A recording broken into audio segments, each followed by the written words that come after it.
नमामि भगवत्पाद शंकरं लोकशंकरं सदाशिव समारंभां शंकराचार्य मध्यमां अस्मदाचार्य पर्यन्तां वंदे गुरु परंपरा।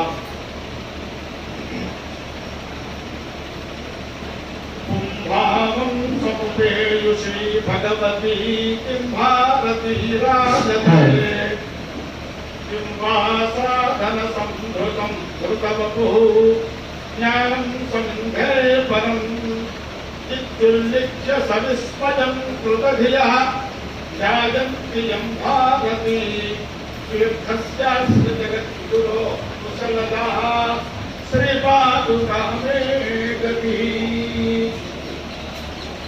शास्त्रार्थि भारत विश्वानं संग्रहीणं तपोनिधिं भजे श्री भारती तीर्थ गुरुं भद्रमुखदायकम्। भारती करुणापात्रं भारती पदभूषणं भारती पदमारूढं भारती तीर्थमाश्रये विद्या विनय संपन्नं वीतराग विवेकिनं वंदे वेदांत तत्वज्ञं विधुशेखर भारती।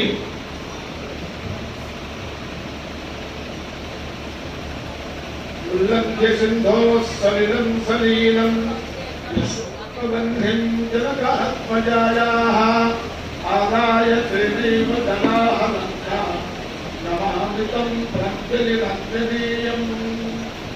अञ्जनेयमतिपाटलाननं कञ्चनाद्रिकमनीयविग्रहं पारिजाततरुमूलवासिनं भावयामि पवमाननन्दनं यत्र यत्र रघुनाथकीर्तनं तत्र तत्र गतमस्तकाञ्जलि बाष्पवादि परिपूर्णलोचनं मारुतिं नमत रक्षसान्तकं मनोजवं मारुततुल्यवेगं जितेन्द्रियं बुद्धिमतां वरिष्ठं वातात्मजं वानरयूथमुख्यं श्रीरामदूतं शिरसा नमामि। ప్రధానమైనటువంటి దాసాంజనేయ స్వామి దేవస్థానము, ఈ దాసాంజనేయ స్వామి దేవస్థానంలో మహా శ్రీరామ సామ్రాజ్య పట్టాభిషేక మహోత్సవము పాంచాన్నిక దీక్షతో మనము నిర్వహించుకుంటున్నాము.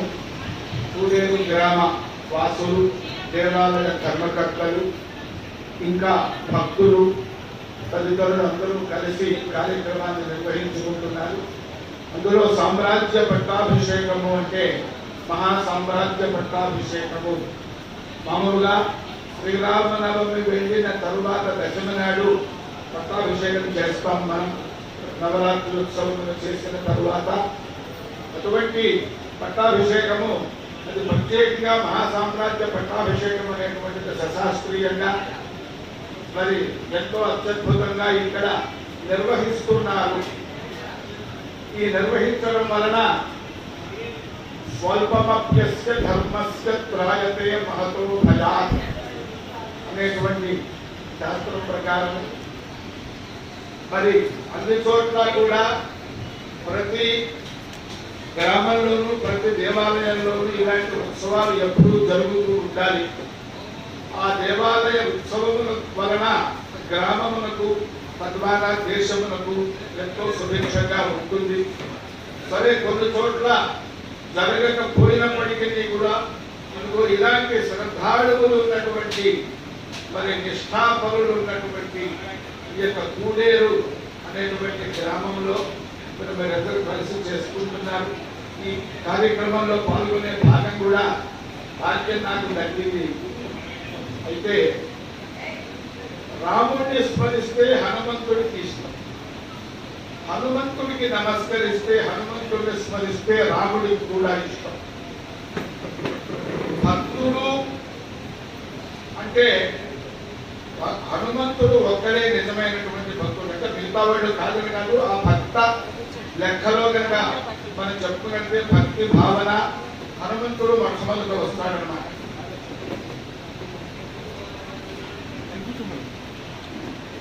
దాస్య భక్తికి నవవిధ భక్తుల్లో దాస్య భక్తికి హనుమంతుడిని మనం ఉదాహరణగా చెప్తుంటారు. సఖ్యే అర్జున కపిర్దాస్యే అని చెప్పారు.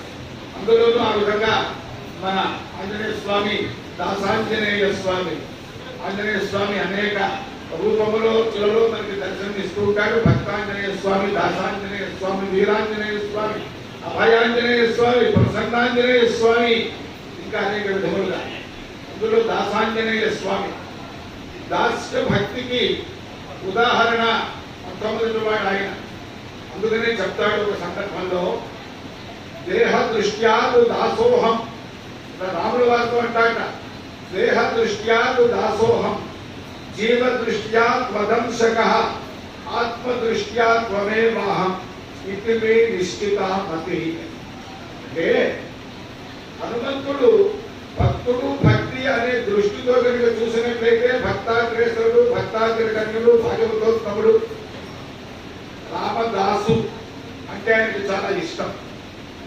కానీ హనుమంతుడు కేవలం దాసుడు భక్తుడు మాత్రమే కాదండి.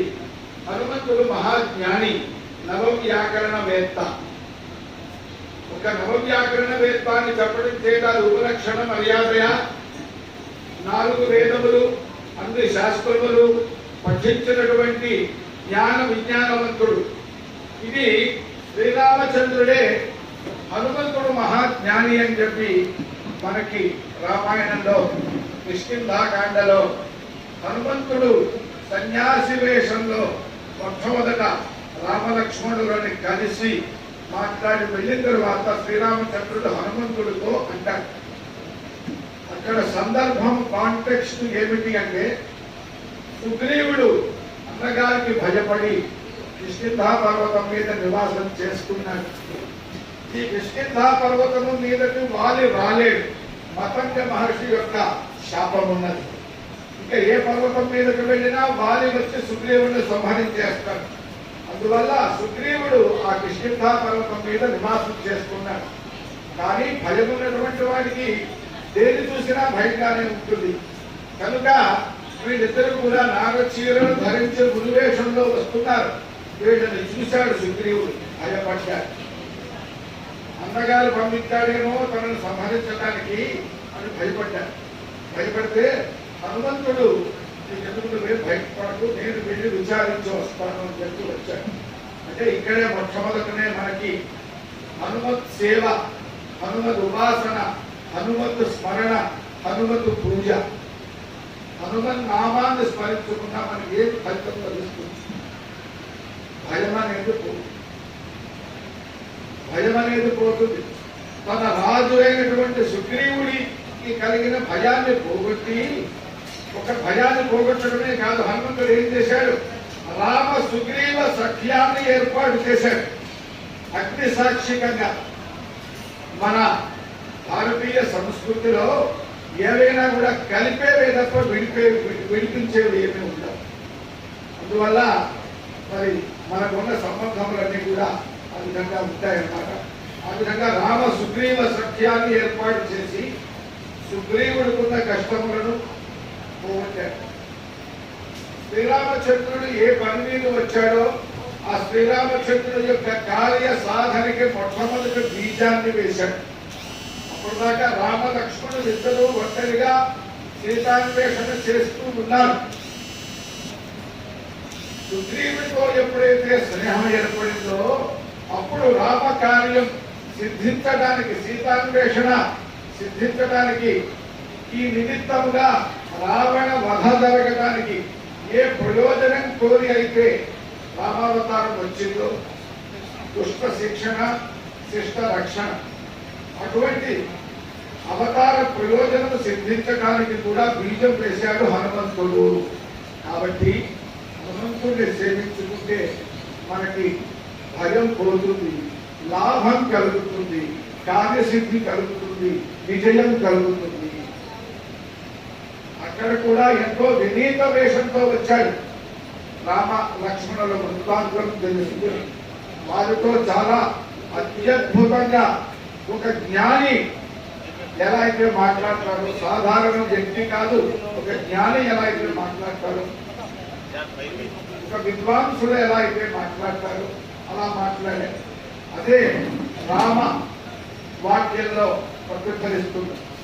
నా ఋగ్వేద వినీతస్య నా యజుర్వేదధారిణః నా సామవేద విదుషః శక్యమేవం ప్రభాషితుం అంటాడు హనుమంతుడు లక్ష్మణుడితో.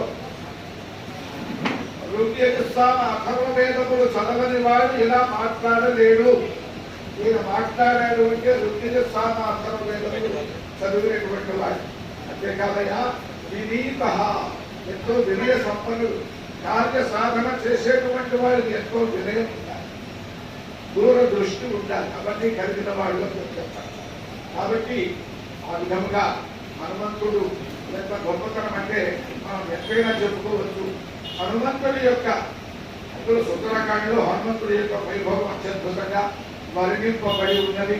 అనేక దృష్టులతో ఫ్రమ్ మెనీ ఆస్పెక్ట్స్ హనుమంతుడిని కనుక చూసినట్లయితే హనుమంతుడు చేసిన పనులను అత్యద్భుతమైనటువంటి పనులను చేసినట్లయితే మనకు అత్యద్భుతంగా కనిపిస్తుంది.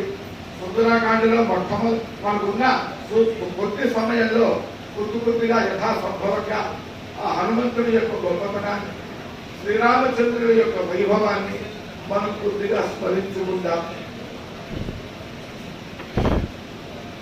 సుందరకాండలో మొట్టమొదటి శ్లోకం ఏష పదమన్వేష్టుం చారణాచరితే పథి. ఆ మొదటి శ్లోకంలో రెండో పంక్తి అన్నమాట. ఏష పదమన్వేష్టుం చారణాచరితే పథి. హనుమంతుడు సీతాన్వేషణ కోసం బయలుదేరాడు. పర్వతం మీద నుంచి బయలుదేరాడు. ఒక దిగులు ఎగిరాడు, ఆకాశంలోకి వెళ్ళాడు. తన ప్రయాణం సాగించడానికి ఆకాశంలో ప్రవేశించాడు. అంటే వాల్మీకి మహర్షి దానిని వర్ణిస్తున్నాడు. చారణాచరితే పథి. చారణులు, సిద్ధ చారణులు ఏ మార్గంలో, ఆకాశ మార్గంలో అయితే ప్రయాణం చేసుకుంటారో ఆ మార్గంలో వెళ్ళాడు. అంటే ఆకాశంలో వెళ్ళాడు అంటే సామాన్యాత్మకం. కానీ వేదోక్తమైన మార్గంలో ప్రయాణిస్తున్నాడయ్యా అని అర్థం. చారణములు, చరణములు అంటే వేదములు అని అర్థం అన్నమాట. కాబట్టి వేదోక్తమైన మార్గంలో ఇదేమిటంటే వేదోక్త మార్గం ఏమిటి? హనుమంతుడు అపవాదు వెతకడానికి అంటే సీతామ్మవారు సాక్షాత్తు జగన్మాత పరమేశ్వరి, ఆవిడని కనుక్కోవాలి అంటే హిరణ్యవర్ణాం హరిణీం సువర్ణరజతస్రజాం చంద్రాం హిరణ్మయీం లక్ష్మీం జాతవేదో మహావహ. సీతోపనిషత్ రామతాత్పర్య పూర్వ రామతాత్పర్య ఉపనిషత్తు, ఉత్తర రామతాత్పర్య ఉపనిషత్తు. ఈ ఉపనిషత్తులు ఆ సీతా తత్వాన్ని అత్యద్భుతంగా వర్ణిస్తూ ఉన్నాయి. ఆ సీతా తత్వం, సీతాన్వేషణ, సీతా లాంగల పద్ధతి. లాంగల పద్ధతి అంటే కూడా ఏమిటంటే ఆవిడ యజ్ఞస్వరూపిణి, యజ్ఞ ఫలస్వరూపిణి అని అర్థం అన్నమాట. ఎందుకంటే లాంగల పద్ధతి అంటే నాగేది చాలుది లాంగల పద్ధతి అంటారు. అంటే ఫలము చేత మరి ఆ అక్కడ తవ్వబడినటువంటిది ఆ నాగేది చాలు అని అర్థం కదా. ఈవిడ అక్కడే దొరికింది కదా. ఈ లాంగల పద్ధతి యజ్ఞ భూమి, యజ్ఞం చేయడం కోసం, యజ్ఞ భూమిని శుద్ధి చేయడం కోసం చేస్తారు. అక్కడ యజ్ఞం చేస్తారు. కాబట్టి ఆ యజ్ఞంలో యజ్ఞ ఫలంగా మనకి ఏమొస్తుంది? త్రేతాత్మలు కనుక తీసుకున్నట్టే నమస్తే గార్హపత్యాయ, నమస్తే దక్షిణాగ్నయే, నమ ఆహవనీయాయ, మహావేద్యై నమో నమః. మధ్యలో ఉన్న మహావేది ఏదైతే అది సాక్షాత్తు జగన్మాత మహాకాళి, మహాలక్ష్మి, మహాసరస్వతి స్వరూపిణి అయినటువంటి అమ్మవారి యొక్క స్వరూపం. ఈ త్రేతాగ్నులు కూడా బ్రహ్మ విష్ణు మహేశ్వరుల యొక్క స్వరూపం. కాబట్టి యజ్ఞం అనేటువంటిది ఋగ్వేదేన హోతా కరోతి, యజుర్వేదేన ధ్వజో, సామవేదేనోద్యాత అని వేదత్రయము, వేద చతుష్టయము చేత సాధింపబడేది యజ్ఞము, యజ్ఞ ఫలము. సీతామ్మవారు యజ్ఞ ఫలము. కాబట్టి ఆ మహావేది స్వరూపం కనుక. ఎందుకంటే ఈ 3 అగ్నులలో హోమం చేసి మనకు అవహృతం నీళ్లు చల్లుతారు. ఈ మహావేదిలో ఈ మధ్యలోనే నీళ్లు పోసి దర్భలతో స్నానం మనకు చేయిస్తారు. కాబట్టి ఫలితాన్ని ఇచ్చేటువంటి యజ్ఞ ఫలం ఏమిటి అంటే ఆ మహాదేవి స్వరూపాలు సీతాదేవి. కాబట్టి ఈ ప్రేతాత్ముల యొక్క ఫలమే సీతాదేవి అన్నమాట. కాబట్టి వేద మార్గంలో వెళితే కానీ ఆ అమ్మవారి యొక్క దర్శనం కాదు. సహస్రారంలో అంటే పని సూక్ష్మంగా అక్కడ వేదాంతాన్ని యోగ దర్శనాన్ని ప్రతిపాదిస్తున్నాడు ఆ వాల్మీకి మహర్షి అన్నమాట. అంతేకాదు ఇంకా చెప్పాలంటే నీకు ఉదాహరణ ఆలస్యం అవుతుందని. అందువల్ల హనుమంతుడు అటువంటి హనుమంతుడు వీరాంజనేయుడు లాగా లేదు. వీరాంజనేయుడు దగ్గర జాగ్రత్తగా ఉంటాడు.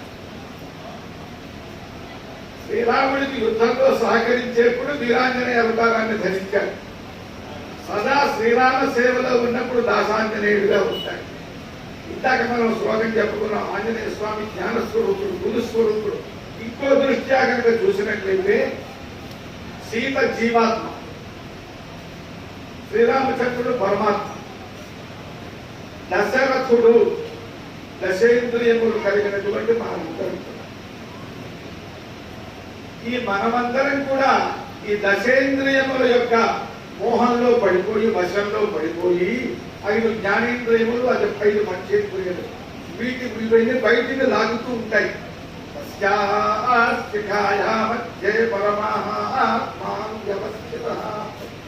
ప్రతి ప్రాణి యొక్క హృదయ పుండరీకంలో ఆ పరమాత్మయే శిఖ అంటే జ్ఞాన జ్యోతి స్వరూపంలో వెలుగుతుంటాడు.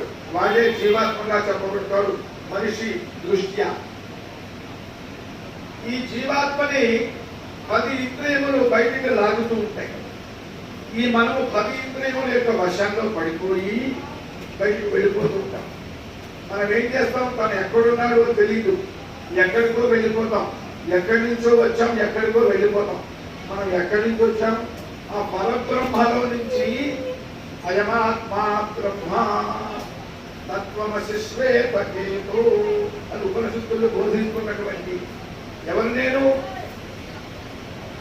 ప్రజ్ఞానఘన ప్రత్యగర్థో బ్రహ్మైవాహమస్మి అని సదా చింతనం చేస్తూ ఉండమని ఉపనిషత్తులు చెప్తున్నాయి. నేను నిత్య శుద్ధ బుద్ధ బుద్ధ స్వభావుడైనటువంటి పరమాత్మని అనేటువంటి ఆత్మారామం, ఆత్మయందే రమించేటువంటి స్వభావాన్ని మాయా వశము చేత మర్చిపోయి నేను రాముడిని, నేను రామారావుని, నేను శ్రీనివాసుని, నేను సుబ్బయ్యని అని అనుకుంటూ మర్చిపోయి వచ్చేసాం. కాబట్టి ఈ జీవుడు తనను తాను మర్చిపోయినాడు. దశేంద్రియ వశం వల్ల ఎక్కడున్నాడో తెలియదు. అనేక జన్మలు ఎత్తుకున్నాం. పై జన్మ ఏమిటో తెలియదు, పూర్వజన్మ ఏమిటో తెలియదు, ఇప్పుడు ఏమిటి ఎందుకు చేస్తున్నామో తెలియదు.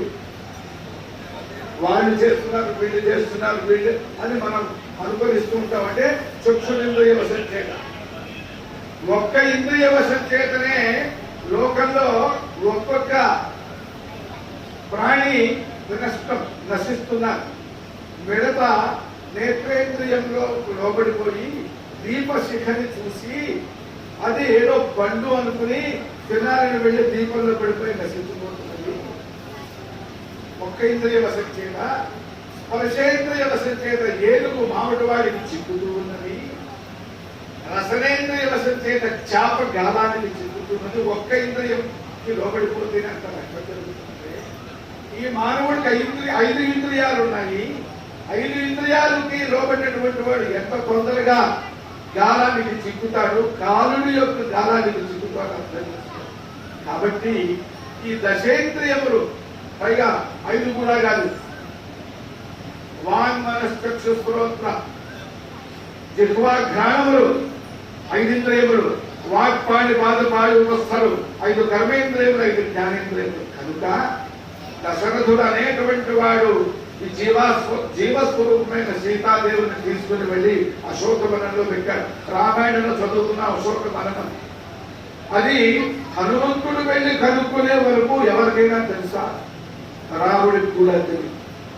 ఇంకా రాముడు భగవంతుడు, సర్వజ్ఞుడు, ఆ విధంగా రాముడు కాబట్టి రాముడికి కూడా తెలియదు, సుగ్రీవుడికి కూడా తెలియదు. హనుమంతుడు తెలుసుకుని ఏం చేశాడు? ఈయన సీతామ్మ వారిని మళ్ళీ శ్రీరామచంద్రుడిని చేర్చడానికి తగు మార్గం వేశాడు. అంతే కదండి. కాబట్టి తనను తాను మర్చిపోయిన జీవుణ్ణి పరమాత్మకి దగ్గరికి చేర్చేవాడు ఎవరు? గురువు. గురువే కదండి. తత్వమసి శ్వేతకేతో తత్వం అసి. ఇక్కడ శాస్త్రం, వేదాంత శాస్త్రం ఏ విధంగా పరిష్కారం చేసింది అంటే, తత్వం అంటే సర్వజ్ఞత్వ విశిష్ట చైతన్యం, త్వం అంటే కించిజ్ఞత్వ విశిష్ట చైతన్యం. తత్వం అంటే పరమాత్మ, త్వం అంటే జీవాత్మ. ఇక్కడ జహద జహద లక్షణ. మరి సర్వజ్ఞుడు కించిజ్ఞుడు ఒకటే అవుతారు. A person who knows 100%, a person does not know anything, how they two will equal. అంటే అక్కడ జహద జహద లక్షణ అని శాస్త్రం ప్రకారము అక్కడ సర్వజ్ఞత్వ వైశిష్ట్యాన్ని అక్కడి నుంచి తీసేయాలి. అట్లాగే ఇక్కడ కించిజ్ఞత్వ వైశిష్ట్యాన్ని తీసేయాలి. అప్పుడు చైతన్యం చైతన్యాభిన్నం జీవో బ్రహ్మైవ నాపరః అనేటువంటి వేదాంత శాస్త్ర ప్రతిపాదితమైన అద్వైత జ్ఞానం మనకు కలుగుతుంది. ఇదిగో ఆ విధముగా సీతామ్మ వారిని శ్రీరామచంద్రుడికి చేర్చి జీవాత్మని పరమాత్మలో చేర్చినటువంటి వాడు గురువు కనుక ఆంజనేయ స్వామి మహాగురువు. గురువుకే ఆత్మజ్ఞానం ఉంటుంది. ఆ ఆత్మజ్ఞానం కలిగినటువంటి వాడే గురువు. ఆత్మజ్ఞానాన్ని బోధించినటువంటి వాడే నిజమైన గురువు, అసలైన గురువు. అటువంటి గురువుని ఆశ్రయించాలి. సమిత్పాణి శ్రోత్రియం బ్రహ్మనిష్టం సద్గురుమేవ అభిగచ్చే అని మనకి ఉపనిషత్తులు చెప్తున్నాయి. అటువంటి గురు స్వరూపుడు దాసాంజనేయ స్వామి. అయినా ఎలా ఉన్నాడు? దాసాంజనేయ స్వామి రూపంలో ఉన్నాడు. దాసాంజనేయ స్వామి స్వరూపంలో అంటే ఏమిటంటే, మరి మనం వెళితే చాలా చక్కగా వెంటనే ఆయన ఆశ్రయిస్తే మనకి ఆత్మజ్ఞానాన్ని ప్రసాదిస్తారు. ఏమంటే ఆత్మజ్ఞానం ఒకటేనా? బతకడానికి అనేక కావాలి కదా, అవన్నీ కూడా ఇస్తాడు. అవి అలవోకగా ఇస్తాడండి. 100 రూపాయలు ఇచ్చాడు అంటే 1 రూపాయి ఇచ్చినట్టు, 2 రూపాయలు ఇచ్చినట్టు, 3 రూపాయలు ఇచ్చినట్టు, 39 రూపాయలు ఇచ్చినట్టు 100 రూపాయలు కూడా ఇచ్చినట్టే కదండి. కాబట్టి ధర్మ అర్థ కామ మోక్షములలో 4వది ధర్మం సిద్ధిస్తేనే, అర్థం సిద్ధిస్తేనే, కామం సిద్ధిస్తేనే మోక్షం సిద్ధిస్తుంది. కనుక మోక్షాన్ని ఇచ్చాడు అంటే బై డిఫాల్ట్ సహజముగా ఈ మనకి కావాల్సినటువంటి ఐహికమైన భోగములన్నీ కూడా ఇచ్చిన తరువాతనే హనుమ ఇస్తాడు మనకి. అందుకనే హనుమ ఆత్మజ్ఞాన స్వరూపుడైన, ఆత్మజ్ఞాన ప్రదాతుడైనటువంటి గురువు అంటానికి ఇగో ఈ శ్లోకం మనకి గుర్తు. ఏమిటి? దేహ దృష్ట్యాలు దాసోహయ 3 దృష్టులు ఉన్నాయండి. అవునా? అంటే దీని అర్థం ఏమిటంటే, లోకంలో అందరూ మహాపండితులు కాలేరు, అందరూ మహాజ్ఞానులు కాలేరు. మరి ప్రతివాడికి కూడా మోక్షాన్ని పొందాలి అనేటువంటి ఇచ్చ. ఎలా సాధన? మహాజ్ఞాని అయితేనేనా? మహాజ్ఞాని కాకపోయినా భక్తి ఉంటే, మనకి భగవంతుడి మీద భక్తి ఉంటే ప్రతి వాళ్ళు కూడా తరించరు. ఆ భక్తి చాలా ముఖ్యం. మోక్ష సాధన సామగ్ర్యాం భక్తిరేవ గరీయసి అని చెప్పని నారద మహర్షి చెప్పాడు. నారద సూత్రాలలో చెప్పాడు. సాత్వస్మిన్ పరమ ప్రేమ రూప అని 2వ సూత్రం. దాని తర్వాత సూత్రం అంటే ఆ భగవంతుని యందు అత్యంత ప్రేమ కలిగి ఉండాలి మనకు. ఎవరి మీద అయితే ఎక్కువ ప్రేమ ఉంటుందో వారి మీద మనకి దృష్టి ఎక్కువ ఉంటుంది. కాబట్టి ప్రేమ అంటే ఇక్కడ భక్తి రూపమైన, భక్తి శ్రద్ధారూపమైన ప్రేమ. ఏమిటి? భగవంతుడు నావాడు, నేను భగవంతుడిని అని చెప్పి నేను భగవంతుడి వాడిని సంబంధించిన వాడిని అని చెప్పడం కోసమే దేహ దృష్ట్యాత్ దాసోహం. పెద్ద పెద్ద ఆత్మజ్ఞానము పాండిత్యము లేనటువంటి వాడు కూడా హనుమంతుని వలె దాసభక్తిని గనక ఆశ్రయించినట్లయితే తప్పకుండా ముక్తి లభిస్తుంది. అందుకనే ఆయన దాసాంజనేయ స్వామి రూపంలో ఆయన వెలిశాడు. ఆయన దాస్యం శ్రీరామచంద్రునికి, సీతారాములకి సేవ చేసినట్టు కనిపించినప్పటికీ కూడా ఆయన ఆత్మజ్ఞానంతో ఆ సేవ చేశాడు. హనుమంతుడి చిటిగాని మీరు విన్నారా ఎప్పుడన్నా? హనుమంతుడి చిటిగా. సరే, రావణ వధ అయిపోయింది, సామ్రాజ్య పట్టాభిషేకం అయింది. చక్కగా శ్రీరామచంద్రుడు, సీతారాములిద్దరూ చక్కగా పరిపాలన చేస్తూ ఉన్నారు. అయోధ్య పట్టణంలో పట్టాభిషేకానికి ఆ లంక నుంచి విభీషణుడు వచ్చాడు. కిష్కింధ నుంచి వానర వీరులందరూ వచ్చారు. కోట్లాది మంది వానర వీరులు రావణ యుద్ధంలో రాముడి తరఫున పనిచేశారు. ఎన్నో కోట్ల మంది అక్కడ యుద్ధకాండలో వర్ణిస్తారు. మరి అక్కడ కూడా ఒక నీతి చూడండి, ధర్మ మార్గంలో వెళ్ళినటువంటి వాడిని అధర్మ మార్గంలో వెళ్ళినటువంటి వాడిని ప్రజలు మిగతా ప్రాణులు ఎలా అనుసరిస్తారు. విభీషణుడు రావణుడు అధర్మ మార్గంలో వెళ్ళాడు, పరదారాపహరణం చేశాడు. ఎంతమంది చెప్పినా వినాల, చివరికి సొంత తమ్ముడు చెప్పినా వినాల. అధర్మ మార్గం. అందువల్ల ఏం జరిగింది, సొంత తమ్ముడే వదిలేసి వచ్చేసేసాడు. శ్రీరామచంద్రుడు రామో విగ్రహవాన్ ధర్మ అనేటువంటి ప్రసిద్ధిని పొందాడు. ఈ మాట అన్నది కూడా రాముడి యొక్క భక్తులు ఎవరో కాదు, రాముడి యొక్క శత్రువర్గంలో ఉన్నటువంటి మారీచుడు చెప్పాడు. అంటే శ్రీరామ తత్వం అంత గొప్పది, అంత మహానుభావుడు శ్రీరామచంద్రుడు. కాబట్టి రామో విగ్రహవాన్ ధర్మ, ధర్మస్వరూపుడే రాముడు, రాముడే ధర్మం, ధర్మమే రాముడు. అటువంటి ఆ రాముడికి ఎవరు సహకరించారండి? జంతువులు, వానరులు, భల్లూకములు, జాంబవంతుడు భల్లూకం ఆ జాతికి చెందినటువంటి వాడు. ఇంకా గోళాంగోళములు, ఆ వానరులలో కూడా అనేక మంది ఏప్స్ అని, చింపాంజీస్ అని, మరి ఇవన్నీ మంకీస్ అని రకరకాలు ఉన్నాయి కదా. అన్ని రకాల జాతులు, వానర జాతులు అందరూ కూడా రాముడు సహకరించారు. అంటే తిరియంచోపి ధర్మ మార్గంలో వెళ్ళేటువంటి వాడిని జంతువులు కూడా అనుసరిస్తాయండి, సహకరిస్తాయండి.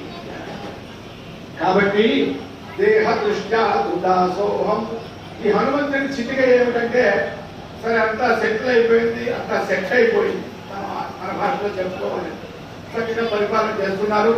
అక్కడి నుంచి వచ్చిన వానర వీరులందరూ కూడా, సుగ్రీవుడు మొదలైనటువంటి వాళ్ళు, అంగదుడు, ఎవరైనా వాళ్ళు వెళ్ళిపోయినారు. ఎన్నాళ్ళు ఉంటారండి? పూర్వం అంటే వారాలు, 2 వారాలు, 3 వారాలు, కొన్ని నెల 2 నెలలు ఉండేవాళ్ళు. వాళ్ళకి వాళ్ళ గొడవలు పడుతుంటాయి కదా, వెళ్ళిపోయేవాళ్ళు. నా చిన్నప్పుడు 15 రోజులు, నెల రోజులు పెళ్ళన్నా ఒడుగన్నా 10 రోజులు ముందంటే 10 రోజులు, 16 రోజులు పండుగ అయ్యేదాకా చుట్టాలు కదిలేవాళ్లే కాదు. ఇదిగో ఇలాంటి ఊళ్ళలు పెళ్లి కొడుకుని చేసేదానికి 1 వారం రోజుల ముందు ఈ పిండి వంటలు తయారు చేయడం, మట్టి కట్టిన అప్పడాలు, ఉడియాలు పెట్టడం. అప్పటి నుంచి బంధువులంతా వచ్చేవాడు. 16 రోజులు పండుగ అయ్యేదాకా వెళ్ళేవాడు. అంత ఆప్యాయతలు, అంత చక్కగా సహకారము, అంత అద్భుతంగా ఉండేది. సరే, హనుమంతుడు మాత్రం కదలడు. ఎప్పుడు కూడా రాముడు వారిని విడిచిపెట్టకుండా ఉంటున్నాడు. రాముడు భోజనం చేస్తున్నా, అక్కడ రాజ్యం పరిపాలన చేస్తున్నా, ఏం చేస్తున్నా విడిచిపెట్టట్లయి. సరే, సహకరించాడు, మంచిదే. ఎంత స్నేహితుడైనా, ఎంత మిత్రుడైనా మనకి కాళ్ళకి చేతులకి అడ్డం వస్తుంటే విసుగ్గా ఉంటుంది కదండి. మరి వీళ్ళప్పుడు సేవ చేసుకుంటారు. లక్ష్మణుడు, భరతుడు, శత్రుఘ్నుడు, సీతామ్మవారు ఏకాంతంగా ఒక్కసారి రామయ్యతో మాట్లాడాలి అంటే కుదరదల్లా. హనుమంతుడు మాట్లాడతారు. సరే, ఏం చెయ్యాలి? వెళ్ళమంటానికి బాగుండదు. రాముడు వారు ఏమన్నా అనుకుంటాడేమో, పరమ భక్తుడు కాబట్టి వీళ్ళందరూ కొన్నాళ్ళు భర్జనలు పడి ఆలోచన చేసి ఒక ఉపాయం, అయ్యా రాముల వారికి మనం అందరం సేవ చేయాలి అంటే ఒక్కొక్కళ్ళం ఒక్కొక్క సేవ పంచుకుంటాము. ఆ సేవ ఉన్నవాళ్ళు ఆ సేవా సమయంలో వెళ్ళి శ్రీరామచంద్రుడికి సేవ చేస్తారు, మిగతా సమయంలో మనం దూరంగా ఉంటాము అని చెప్పన్నారు. సరే, ప్రధానమైనటువంటి సేవలని కూడా అన్నదమ్ములు, ముఖ్యమైన వాళ్ళు అందరూ పంచుకున్నారు. హనుమంతుడు అన్నాడు, అయ్యా నాకు అవకాశం కాలేదు కదా, సరే నాకు ఒక్క సేవా భాగ్యం కల్పించండి. శ్రీరామచంద్రుడు వారు ఆవలిస్తే చిటిక వేసారు. అంటే ఆవలిస్తే చిటిక వేయడం అనేది ఒక సంప్రదాయం ఉంది. చిటిక వేసి కృష్ణ అనుకుంటారు పెద్దవాళ్ళు పూర్వం. కాబట్టి రామచంద్రుడు ఆవలిస్తే చిటిక వేసేటువంటి ఆ సేవ భాగ్యం నాకు కల్పించారు. అప్పో ఇదేముంది, ఎప్పుడు ఆవలిస్తాడు, ఎప్పుడో 100 కోట్లకు ఒకసారి ఆవలిస్తాడు కదా. సరే, కాబట్టి హనుమంతుడు దూరంగానే ఉంటాడు, మనం రాముల వారి దగ్గరగానే ఉండొచ్చు అని వెంటనే ఒప్పుకున్నాడు. సరే అన్నాడు. అమ్మయ్యా అనుకున్నాడు హనుమంతుడు మనస్సులో. సరే, ఇక అక్కడే కూర్చున్నాడు. మరి కదలమేమిటి, చూసారు కాసేపు అయినా వెళ్ళిపోతాడు. ఏకాంత సమయం వచ్చింది, వాళ్ళిద్దరూ చక్కగా మరి మౌలిక సేవ సమయం వచ్చింది, భోజనాలైనా స్నానాలైనా అన్ని అయినాయి, దాన్ని పడుకునే సమయం వచ్చింది. వాళ్ళిద్దరూ వెళ్తారు, గదిలో తీరు ముందే కూర్చున్నాయి. ఏకాంత మందిరంలోకి. మరి ఇలా ఇప్పుడు మరి నీ సమయం ఆవరించినప్పుడు కదా, కాబట్టి నువ్వు ఇప్పుడు బయటికి రావచ్చు. శ్రీరామచంద్రుడు శైలవంతుల్లో ప్రవేశించారు, శైలిస్తారు కదా, తెచ్చేయండి అంటే ఆ విధంగా బయటికి తీసుకొస్తాను. నిజమేనండి, మీరు నాకు సేవా భాగ్యం అనుగ్రహించారు కదా, రాముడు వారికి ఆవులు ఎత్తించేసే సమయం. మరి ఎప్పుడు ఆవులు ఇస్తారో నాకు తెలియదు కాబట్టి నేను సర్వకాల సర్వావస్థ నేను శ్రీరామచంద్రుడు సమక్షంలోనే ఉంటాను. ఎప్పుడు ఆవులు ఇస్తారో తెలియదుగా. మనకు కూడా ఆవులైతే ఎప్పుడు వస్తుంది, పలానా సమయంలో పొద్దున వస్తుంది, మధ్యాహ్నం వస్తుంది, సాయంత్రం ఎక్కిళ్ళు ఉన్నాయి. ఎప్పుడు వస్తాయి ఆవులైతే ఎప్పుడు వస్తుంది చెప్పలేదు. కాబట్టి అయ్యా మహానుభావులారా, మీరు అనుగ్రహించిన సేవలే కాబట్టి నేను శ్రీరామచంద్ర చరణములు విడిచిపెట్టి యువతలకు రాలేను. ఎందుకంటే నేను ఆవులిస్తే చేయబోయాను కాబట్టి అక్కడ కాబట్టి భక్తి అంటే అది. భక్తి ఉంటే మనసు ఉంటే మార్గం ఉంటుంది అంటారు చూసారా. ఇక మీరు ఏమి చేయలేక మింగలేక కక్కలేక వీళ్ళంతా యువతకు వచ్చేసారు. ఈయన మాత్రం మరి ఆ రాముడు అలా భక్తి వాళ్ళిద్దరి మధ్య భక్తుడికి భగవంతుడికి మధ్య ఉండేటువంటి అనుబంధాన్ని ఎవరు నిర్వచించలేరు. ఏం జరిగిందో ఏదో వీడు మాత్రం యువతకు వచ్చేశారు. హనుమంతుడు మాత్రం రామ సన్నిధానంలో ఎప్పటికీ ఉన్నారు. అందుకనే ఎత్ర ఎత్ర రఘునాథ కీర్తనం తత్ర తత్ర కృతమస్తకాంజలి బాష్పవారు. ఇవన్నీ సాధారణమైన శ్లోకాలు కాదండి. మనం చూస్తాం సాధారణంగా ఏదో మామూలుగా అమ్ములే రామ రామ అనుకుంటే ఎక్కడ ఆయన వస్తాడు కూర్చుంటాడు జనరల్ గా అనుకుంటాం.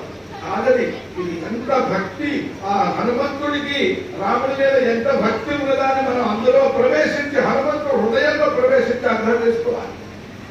ఇదే ఉదాహరణ. కాబట్టి ఎత్ర ఎత్ర రఘునాథ కీర్తనం తత్ర తత్ర కృతమస్తకాంజలి బాష్పవారి పరిపూర్ణ రోచనం మారుతం నమత రాక్షసం. మనకు వస్తుందండి, కళ్ళంలో నీళ్ళు వస్తాయా, ఆనంద బాష్పాలు వస్తాయా, ఎప్పుడైనా వస్తాయా చెప్పండి. ఆయన రామాన్ని స్మరించడం వెంటనే కళ్ళలో ఆనంద బాష్పాలు కానుస్తారు.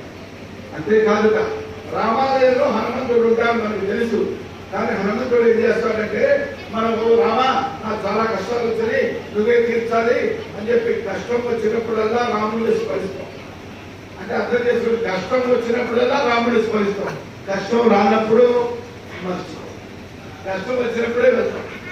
సరే పోనీ ఎప్పుడైనా సరే శ్రీరాముడు ఆత్మారాముడు, ఆయన పేరే ఆత్మ ఆనందంలో రమించేవాడు. రమంతే యోగిన యస్మిన్ బ్రహ్మానందే బరాబరే ఇది రామపదేనాథం పరబ్రహ్మ అభిధీయతే అని రామతాపర్యుడు వర్ణిస్తున్నది. వశిష్ఠ మహర్షి ఆత్మజ్ఞాని బ్రహ్మజ్ఞాని కాబట్టి రాముల వారికి పాఠశాల చేశాడు. ఆయన పాఠశాల చేసి నామకరణం పెట్టాడు. ఎంత ఆలోచించి పెట్టాడండి. రామ రెండే అక్షరాలు, కానీ అమృత బిందువులు అండి ఆ రెండు అక్షరాలు. అమృత బిందువులు అంటారు కూడా సరిపోదు. అమృతం తాగిన దేవతలకు కూడా కష్టాలు వస్తున్నాయి. ఏ బలి చక్రవర్తో ఏ హిరణ్యాక్షుడో హిరణ్యకశిపుడో తపస్సు చేసి బ్రహ్మ నుండి శివుడి నుండి వరాలు పొంది ఫస్ట్ వాళ్ళ టార్గెట్ ఏమిటి? స్వర్గం. స్వర్గం మీద గడ్డకొని వాళ్ళని ఎల్లగొట్టారు. కాబట్టి అమృతం తాగిన ప్రయోజనం లేదు. ఈ రామామృతం అనేటువంటిది అమృతానికే అమృతానికి అమృతత్వాన్ని కలిగించేది రామ నామం. రామ అనే రెండు అక్షరాలే. అది ఎలాగో చెప్తాను. కాబట్టి మరి దేహ దృష్ట్యాను దాసోహం, ఆ విధముగా హనుమంతుని వలె దాస్య భక్తిని మనం ప్రదర్శించడం బయట ప్రదర్శించినప్పటికీ హనుమంతుని వలె రాముడికి ప్రియమైనటువంటి వాళ్ళు ప్రియ భక్తులం అవుతాము. అది చెప్పడానికే ఇక్కడ దాసాంజనేయ స్వామి రూపంలో అవతరించి ఆయన ఆ దాస భంగిమలో ఉండి ఇలా చెప్తున్నాడు. భగవంతుడిని నాలాగా మీరు దాస్య భక్తితో మీరు పెద్ద పెద్ద వేదాంత శాస్త్రాలు పెద్ద పెద్ద ముక్కులు మూసుకొని మరి ఒంటికాల మీద తపస్సులు ఏమీ చేయక్కర్లేదయ్యా.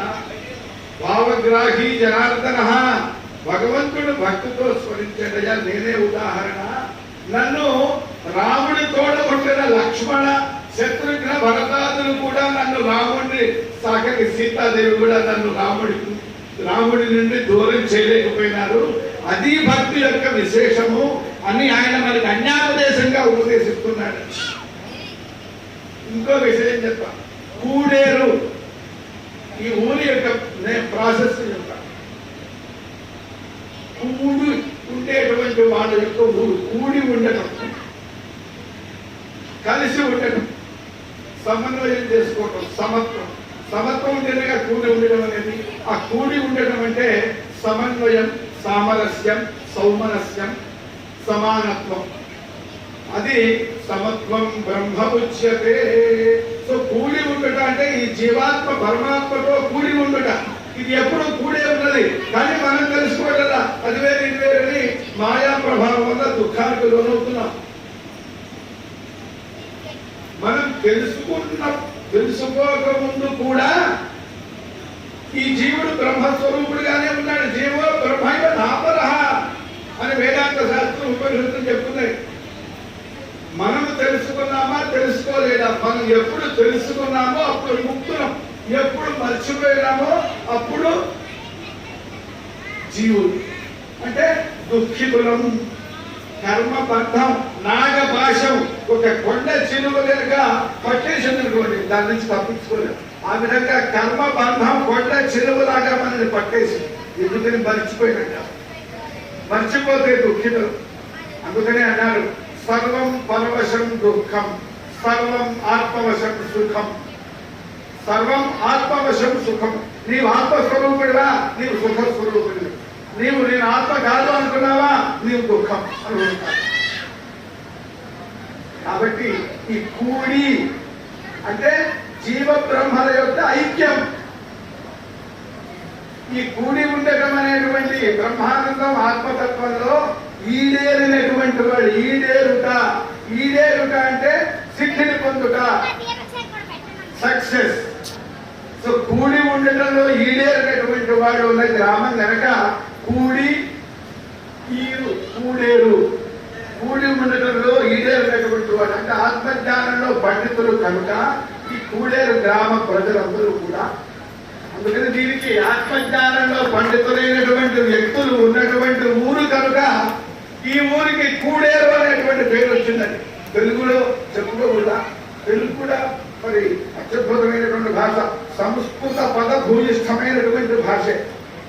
కాబట్టి కూడి ఉండటంలో ఈడేరినటువంటి వాళ్ళు ఉన్నటువంటి గ్రామం కనుక సూక్ష్మంలో అది కూడేరు అయింది. గుంటూరు గుంటల ఊరు, ఆ ఊరి మీద ఎత్తుబల్లాలు ఉండేవి. ఆ గుంటల ఊరు అది మామూలుగా జనం నోట్లో పడి గుంటల ఊరు అలా పలక గుంటూరు అయింది. అలాగనే ఈ కూడేరు అనేటువంటిది జనం నోట్లలో పడి కూడేరుగా మారింది. కానీ ఈ కూడేరు అనేటువంటి యొక్క గ్రామం యొక్క నామం యొక్క తాత్పర్యం ఇది అని నాకు తోచింది, మీకు మనవి చేశాను. ఎందుకంటే పెద్ద మహానగరాల్లో పెద్ద సంస్థల చేత చేయబడేటువంటి గొప్ప కార్యము, ఇది అతి గొప్ప విశిష్టమైనటువంటి కార్యము ఈ యొక్క మహాసామ్రాజ్య పట్టాభిషేకం. ఆయన కూడా వచ్చాడు, మీ బ్రహ్మగారు. ఒక 10-15 ఏళ్ళు సుమారు అవుతుంది, ఎన్నేళ్ళు గుర్తులేదు నాకు, 10 సంవత్సరాల కంటే పైమాటే. పాలఘాట్ లో కూడా బ్రాహ్మణాగ్రహారం ప్రత్యేకంగా ఉన్నది. అక్కడ ఒక ఆయన మద్రాసు సంస్కృత్ కాలేజీలో పనిచేసేటువంటి మంచి ఉపాసకుడు, ఆయన మహాసామ్రాజ్య పట్టాభిషేకం ఇలాంటిదే చేశాడు. సరిగ్గా అక్కడ ఏ విధంగా అయితే ఎంత సశాస్త్రీయంగా మరి అత్యద్భుతమైనటువంటి ఋత్విక్కులు, సామవేద జ్ఞానము, చతుర్వేదములు, పారాయణ, రామాయణం, భాగవతం, ఇంకా అనేక మంత్రానుష్ఠానములు, అనేక హోమములు యథాశాస్త్రీయంగా కించిత్తు కూడా లోపం లేకుండా ఆ రోజు అక్కడ చూశాను, మళ్ళీ ఈ రోజు ఇక్కడ చూశాను. రాగానే పొద్దున్న చెప్పాను వారితో, నేను పాలఘాట్లో చూశానంటే నేను కూడా వచ్చానండి పాలఘాట్కి అని చెప్పన్నారు. సో అందుకని అంటే ఒకసారి పాలఘాట్ అనేటువంటి గ్రామంలో మహాసామ్రాజ్య పట్టాభిషేకంలో నేను కూడా అప్పుడు ప్రస్థానత్రయం భాష్యములు పారాయణ చేయమని ఆ విధమైన ఆకృతులు చేశాను. అటువంటి మహాసామ్రాజ్య పట్టాభిషేకంలో పాల్గొన్నాను కాబట్టి ఆ పుణ్య విశేషం చేత ఈ రోజు ఇక్కడ ఈ మహాసామ్రాజ్య పట్టాభిషేకంలో పాల్గొనేటువంటి అదృష్టాన్ని శ్రీరామచంద్రుడు నాకు కలిగించాడు అని నేను భావిస్తున్నాను. నాకు అత్యద్భుతంగా జరుగుతున్నది.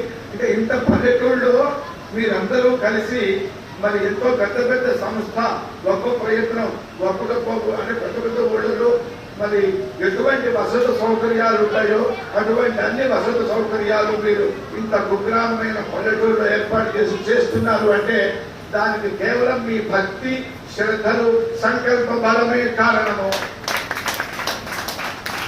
ఈ భక్తి శ్రద్ధలు సంకల్ప బలము కలగడానికి దానికి ఇంకొక కారణము హనుమద్భక్తులు కాబట్టి. అందులోనూ వీరాంజనేయ అభరాంజనేయ కాకుండా దాసాంజనేయ స్వామి భక్తి. దాసాంజనేయ స్వామి ఇక్కడ ఉన్నారు కనుక ఈ గుడిలో వెలసినటువంటి దాసాంజనేయ స్వామి యొక్క భక్తులు కావటము హనుమంతుడు ఏం చేస్తాడు సదా రామనామస్మరణ రామకార్యమే కదా. అందుకని మీరు ఎప్పుడు ఎక్కడ ఏమున్నా మీ దేవునితో కనెక్ట్ అయి ఉన్నారు కనుక ఆ యొక్క ఆ కనెక్టివిటీ అనేటువంటిది అంటే అనుసంధానము భక్తుడికి భగవంతుడితో ఉన్నటువంటి అనుసంధానము ఒకసారి మర్చిపోవచ్చు. మనం మర్చిపోయినామన్న మాత్రం చేత అనుసంధానము లేకపోరా. అదే కదా జీవుడు నేను బ్రహ్మని కాను నేను ఎలాగే పొలైన అనుకుంటున్నాడు అనేక జన్మలు ఎదుగుతున్నాడు దుఃఖాన్ని సుఖాన్ని అనుభవిస్తున్నాడు. అంటే నేను బ్రహ్మను కాను అని తెలుసుకోని దశలో కూడా జీవుడు బ్రహ్మ అయ్యే ఉన్నాడు. కాబట్టి మీరు ఏదో ఉద్యోగం ఇచ్చాను ఇంకో గ్రామాంతరం వెళ్ళినా వేరే పనిలో ఉన్నా ఆ స్వామికి మీకు ఉన్న సంబంధము అది అనుబంధం నిత్యమైన సంబంధం. అది జీవుడికి బ్రహ్మడికి ఎప్పుడు కలిగిందని కలియుగంలో ఉన్న కృత జరుగుతున్న సృష్టి కంటే ముందే ఉన్నది. సృష్టి మధ్యలో వస్తుంది పోతుంది. కాబట్టి ఆ విధమైనటువంటి అనుబంధాన్ని మీ గ్రామస్తులందరూ కలిగి ఉన్నారు కనుక నిజంగా నాకు చాలా సంతోషంగా ఆనందంగా ఉండిపోయిందనే ఇన్నిసార్లు నేను దాన్ని స్మరిస్తున్నాను. ఆ విధంగా జీవ దృష్ట్యా దుదాసోహం దేహ దృష్ట్యా దుదాసోహం జీవ దృష్ట్యా త్వదంశకః. అంటే ఉత్తమ మధ్యమ మందాధికారులు ఉంటారు. మందాధికారి నాబోటి వాడు ఉంటాడు. ఏమక్కర్లేదురా రామాయ నమః రామాయ నమః రామాయ నమః శ్రీరామ జయ రామ జయ జయ రామ మంత్రం స్మరణ చేసుకో రాముడే నీ పత్ని అనుగ్రహిస్తాడు అంటాడు. ఒక ఉడత రామానుగ్రహాన్ని పొందలేదండి. ఒక స్త్రీ కాళము హస్తి సారపురుగు పాము ఏనుగు ఆ శివ అనుగ్రహాన్ని పొందలేదండి. మరి జంతువులు కీటకములే అనుగ్రహాన్ని పొందినప్పుడు వానరుడు అత్యంత చంచలం. ప్రపంచంలో చంచలమైన జీవి ఏది చపలమైన జీవి ఏదంటే వానరమై కదండి. అటువంటి వానరులు కోట్లాను కోట్ల వానరులు అన్ని కూడా రామనామ స్మరణ చేత ఎంత అద్భుతమైనటువంటి కార్యాన్ని సాధించినాయి చెప్పండి. సేతువు నిర్మించడం సాధ్యమా? రామానుగ్రహం చేత అత్యంత చపలములైనటువంటి ఈ యొక్క వానరులే కదా దాన్ని నిర్మించింది. కాబట్టి అంతటికీ కారణం ఏమిటి? రామానుగ్రహం. రామానుగ్రహం పొందాలంటే ఏముండాలి? ఇదిగో హనుమంతుడి వలె భక్తి ఉండాలి. కాబట్టి బ్రహ్మసూత్రాలు అట్లాగనే 4 వేదాలు గణపంతులు రావక్కర్లేదండి. భక్తిని హృదయం నిండా నింపుకుంటే చాలు. అందుకని అది మందాధికారుడు సామాన్యమైన సాధారణమైనటువంటి వాడు పామరులకి స్త్రీ బాలలు ఎవరికైనా కూడా. ఇక కొద్దిగా మధ్యమాధికారులు ఉంటారు.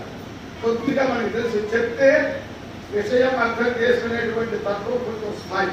వాళ్ళకి ఏం చెప్పాడు? జీవ దృష్టాత్వదంశకః. అయ్యా నేను నీలో భాగమేనండి. ఇంకా అంటే ఈ నీ దాసుడు అనేటువంటి దాంట్లో కొంచెం పై స్థాయికి ఎదిగాడు. కాబట్టి జీవ దృష్ట్యా త్వదంశకః. నీ యొక్క అంశ నీవు సూర్యుడు అయితే నీ యొక్క కిరణాన్ని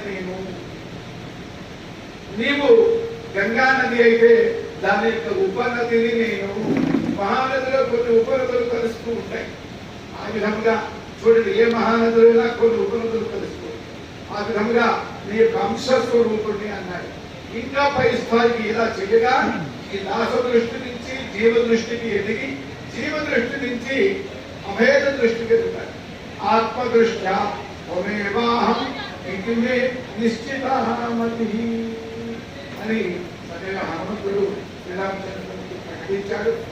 జీవో బ్రహ్మైవ నాపరః అయమాత్మ బ్రహ్మ తత్వమసి శ్వేతకేతో అహం బ్రహ్మాస్మి ప్రజ్ఞానం బ్రహ్మ. ఇలాంటి మహావాక్యములు ఆ జీవ బ్రహ్మైక్యాన్ని చెప్తూ ఉన్నాయి. ఆ జీవ బ్రహ్మైక్యాన్ని పూర్తి చేయాలా? ఆ జీవ బ్రహ్మైక్యాన్ని మనకి హనుమంతుడు మనకి బోధిస్తున్నాడు. హనుమంతుడు బోధించేటువంటిది జ్ఞానం, ఆత్మజ్ఞానం. ఆత్మజ్ఞానం బోధించేవాడు గురువు.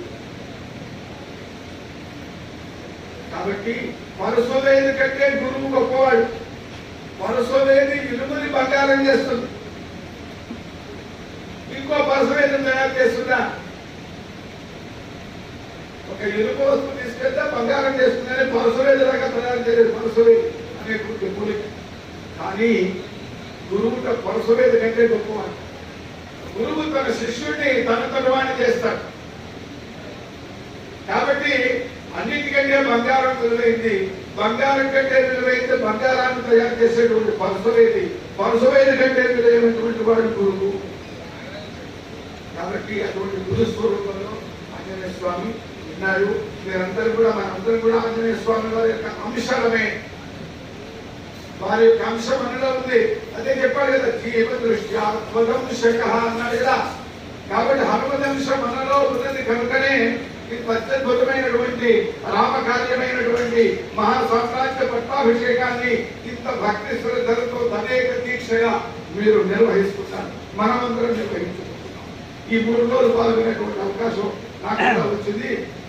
పుష్కరారాధన, గంగా స్నానం చేసి, ఆ జీవ నది స్నానం చేసి, పూర్తిగా పుణ్యాన్ని ఆ జలాన్ని తాగి ఆచమనం చేసి, పూర్తిగా జలాన్ని సీసాలో నింపుకుని ఇంటికి తీసుకెళ్లేటువంటి పుణ్యం వస్తుంది. చూసారా? ఈ మహాసామ్రాజ్య పట్టాభిషేకం అనేటువంటి గంగా నది ప్రవాహంలో పుష్కర సమయంలో స్నానం చేసి పుణ్యాన్ని పొందినట్టుగా నేను కూడా ఈ రోజు రేపు ఎల్లుండి పాల్గొని ఆ విధమైన పుణ్యాన్ని పొందుతున్నందుకు, ఇటువంటి అవకాశం కల్పించినందుకు మీ అందరికీ పేర్లు అంటే 1, 2, 3 పేర్లు తెలుసుకున్న పేరు చెప్పి అందరి పేర్లు చెప్పలేదు కనుక ప్రత్యక్షంగా పరోక్షంగా నాకు ఇటువంటి అవకాశాన్ని కల్పించినటువంటి హనుమంతుడి తరఫున, రాముడి తరఫున మీరు కల్పించారు. మీలో కూడా వీరిని పిలవాలి, ఈయన పిలవాలనేటువంటి సంకల్పాన్ని ఆయనే కలిగించాడు. అటువంటి అవకాశం నాకు లభించినందుకు నేను ఎంతో ధన్యుడైనానని భావిస్తూ, మరి రామాయణం మొత్తంలో కూడా అత్యద్భుతమైనటువంటిది. మనము నాకు మీరు ఎప్పుడప్పుడే ఆపేస్తాం, అప్పటిదాకా చెప్పుకుంటూ ఉంటాను. శతకోటి ప్రవిస్తరం. రామాయణం ఎంత మనకి భాగవతము 18,000 శ్లోకాలు, రామాయణం 24,000 శ్లోకాలు. కానీ అసలు మూలకుడు వాల్మీకి మహర్షి ఆ రామాయణాన్ని సంగ్రహించి మన కోసం రాశాడు, సూక్ష్మీకరించి రాశాడు. అనంత స్వరూపుడు, అనంత నామధేయుడు, అనంతమైన నామములు కలిగినటువంటి పరమాత్మ యొక్క అనంత నామములను మనం స్మరించలేము కనుక మహర్షులు పురాణాలలో సహస్రనామములుగా వాటిని కుదించి వాటి సారాన్ని వాటిల్లో ఉంచి, జీడిపప్పు పాకం చేసేటప్పుడు పంచదార పాకం బెల్లం పాకంలో ఉంటే జీడిపప్పుని ఉంచి పాకం చేసినట్టుగా అనంత నామాలని అంత మధురంగా సహస్రనామములు, అష్టోత్తర నామముల రూపంలో ఇచ్చారు. అలాగనే శతకోటి ప్రవిస్తరం, ఏకైక అక్షరం ప్రోక్తం. ఒక్కొక్క అక్షరం కూడా మహాపుణ్యాన్ని ఇస్తుంది. అందువల్ల 100 కోట్ల శ్లోక సంఖ్యలో ఉన్నదంటే రామాయణం అంతా కూడా. అటువంటి 100 కోట్ల సంఖ్యలో ఉన్న రామాయణాన్ని వాల్మీకి మహర్షి మనలా సంక్షిప్తం చేసి సులభం చేసి మనకి రామాయణాన్ని అందించాడు. రామాయణంలో విశేషం ఏమిటంటే ఈ 24,000 శ్లోకాలు కూడా అనుష్టుప్పు ఛందస్సులో ఉంటాయి. భారతం గద్య పద్యాత్మకం, భాగవతం గద్య పద్యాత్మకం, రామాయణం సులభ శ్లోకాత్మకం. అనుష్టుప్పు ఛందస్సు అంటే 32 అక్షరాలు శ్లోకంలో, మొదటి పాదంలో 16 అక్షరాలు, రెండో పాదంలో 16 అక్షరాలు అంతే. కోర్మస్మిన్ సాంప్రతం లోకే గుణవాన్ కశ్చ వీర్యవాన్ ధర్మజ్ఞశ్చ కృతజ్ఞశ్చ సత్యవాక్యో దృఢవ్రతః. ప్రతి వారం పఠించవచ్చు. అత్యంత సులభమైంది కాబట్టి ఏదో తేలికదే, ఏదో అప్పడం లాంటిది అనుకుంటారేమో. అట్లా కాదండి. రామాయణము భారతము భాగవతం కంటే అని చెప్తారు. ఏదో పురాణంలో చెప్పబడి ఉన్నది. భక్త్యా భాగవతం జ్ఞేయం భక్త్యా శక్త్యా చ భారతం భక్త్యా శక్త్యా వ్యుత్పత్త్యా జ్ఞేయా రామాయణీ కథ. భక్తి ఉంటే భాగవతం అర్థమవుతుంది. కొద్దిగా భక్తి, కాస్త సంస్కృత జ్ఞానము, వ్యాకరణ జ్ఞానము, సాహిత్య జ్ఞానము ఉంటే మహాభారతం అర్థమవుతుంది. కానీ వ్యుత్పత్తి అంటే అత్యంత విశిష్టమైనటువంటి పాండిత్యం. ఈ భక్తి శక్తులే కాకుండా వ్యుత్పత్తి కూడా ఉంటే కానీ రామాయణం అలా అర్థమవుతుందో అర్థం కాదు. రామతత్వం లాంటిది. రామతత్వమే రామాయణం. బాలకులైన రామలక్ష్మణులని యాగ సంరక్షణకి తీసుకువెళ్ళడానికి విశ్వామిత్రుడు వచ్చాడు. దశరథుడిని అడిగాడు. దశరథుడు తటపటాయిస్తున్నాడు, సందేహిస్తున్నాడు. రామో రాజీవలోచన. అయ్యా లేకలేకగలిగారండి.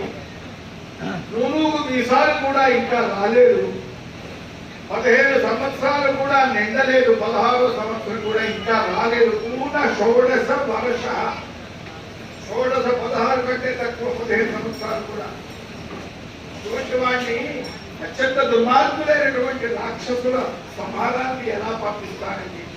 నేను వస్తా, నా సైన్యం వస్తుంది అని చెప్పి దశరథుడు అంటే, ఓ దశరథ మహారాజా, నీకేమి తెలుసయ్యా? అహం వేత్మి మహాత్మానం రామం సత్యపరాక్రమం వశిష్ఠోపి మహాతేజా ఏ చేమే సదస్సు స్థితా. బుద్ధిమంది ఈ సదస్సులో ఉన్నవాళ్ళు. అసలు రామతత్వాన్ని తెలిసిన వాడిని నేను. ఎందుకు తెలుసా? ఆయన కష్టపడి కొన్ని మనుషత్వాన్ని సాధించాడు. 4 సార్లు తపస్సు చేశాడు. 4వసారి చేస్తే కానీ తపస్సు సిద్ధించిన బ్రహ్మర్షిత్వం సిద్ధించిన. అందుకని కష్టం అంటే ఏమిటో తెలుసు. మురారి కవి అంటాడు, దేవింపాసతే అంటే శ్లోకాలతో ఆలస్యం అవుతుందేమో. అంటే కొంతమంది మహాపండితులు ఉపాసన వల్ల, దైవోపాసన వల్ల పండితులు పొందుతారు. కొంతమంది గురువనుగ్రహం వల్ల పొందుతారు. కానీ ఈ మురారి అనేటువంటి కవి అత్యంత కష్టపడి గురు శుశ్రూష చేసి చేసి చేసి, గురు శుశ్రూష అంటే ఏమిటో మురారి కవికి తెలుసు. కాబట్టి నేను గురు శుశ్రూష చేసి ఆ గురువనుగ్రహంలో విద్యను, ఆ గురు శుశ్రూష అంటే అంత కష్టమైనటువంటి విషయం. గురువనుగ్రహం సామాన్యంగా లభించదండి. క్షణంలో లభిస్తుంది. కొన్ని జన్మలు కూడా ఎత్తాలి. అదే మనకి ఉపనిషత్తులలో అనేక విధాలుగా ఒక మనిషి దగ్గర ఒక శిష్యుడు ఉంటాడు. ఆ గురువు గారి దగ్గర చదువుకోవడానికి వెళ్తాడు. నా ఆవులు మనము ఈ రోజుల్లో హోంవర్క్ చేయలేదేమిట్రా అని అడిగితేనే తల్లిదండ్రులు కొట్టాడు, వస్తున్నారు, కంప్లైంట్ చేస్తున్నారు. చదువుకోవడానికి వెళ్తే ఆవులు చదువుకోవాలంటే 2 రోజులు వస్తున్నా ఆవులు చదువుకుంటున్నారు. కొన్నాళ్ళు జరుగుతున్నది. ఆ శిష్యుల గుంపులో నుంచి మీరు చూశాడు. మీరు బాగా లావుగా ఉన్నారు. రేట్లో లావుగా ఉన్నాం. చదువు సందేహం లేదు.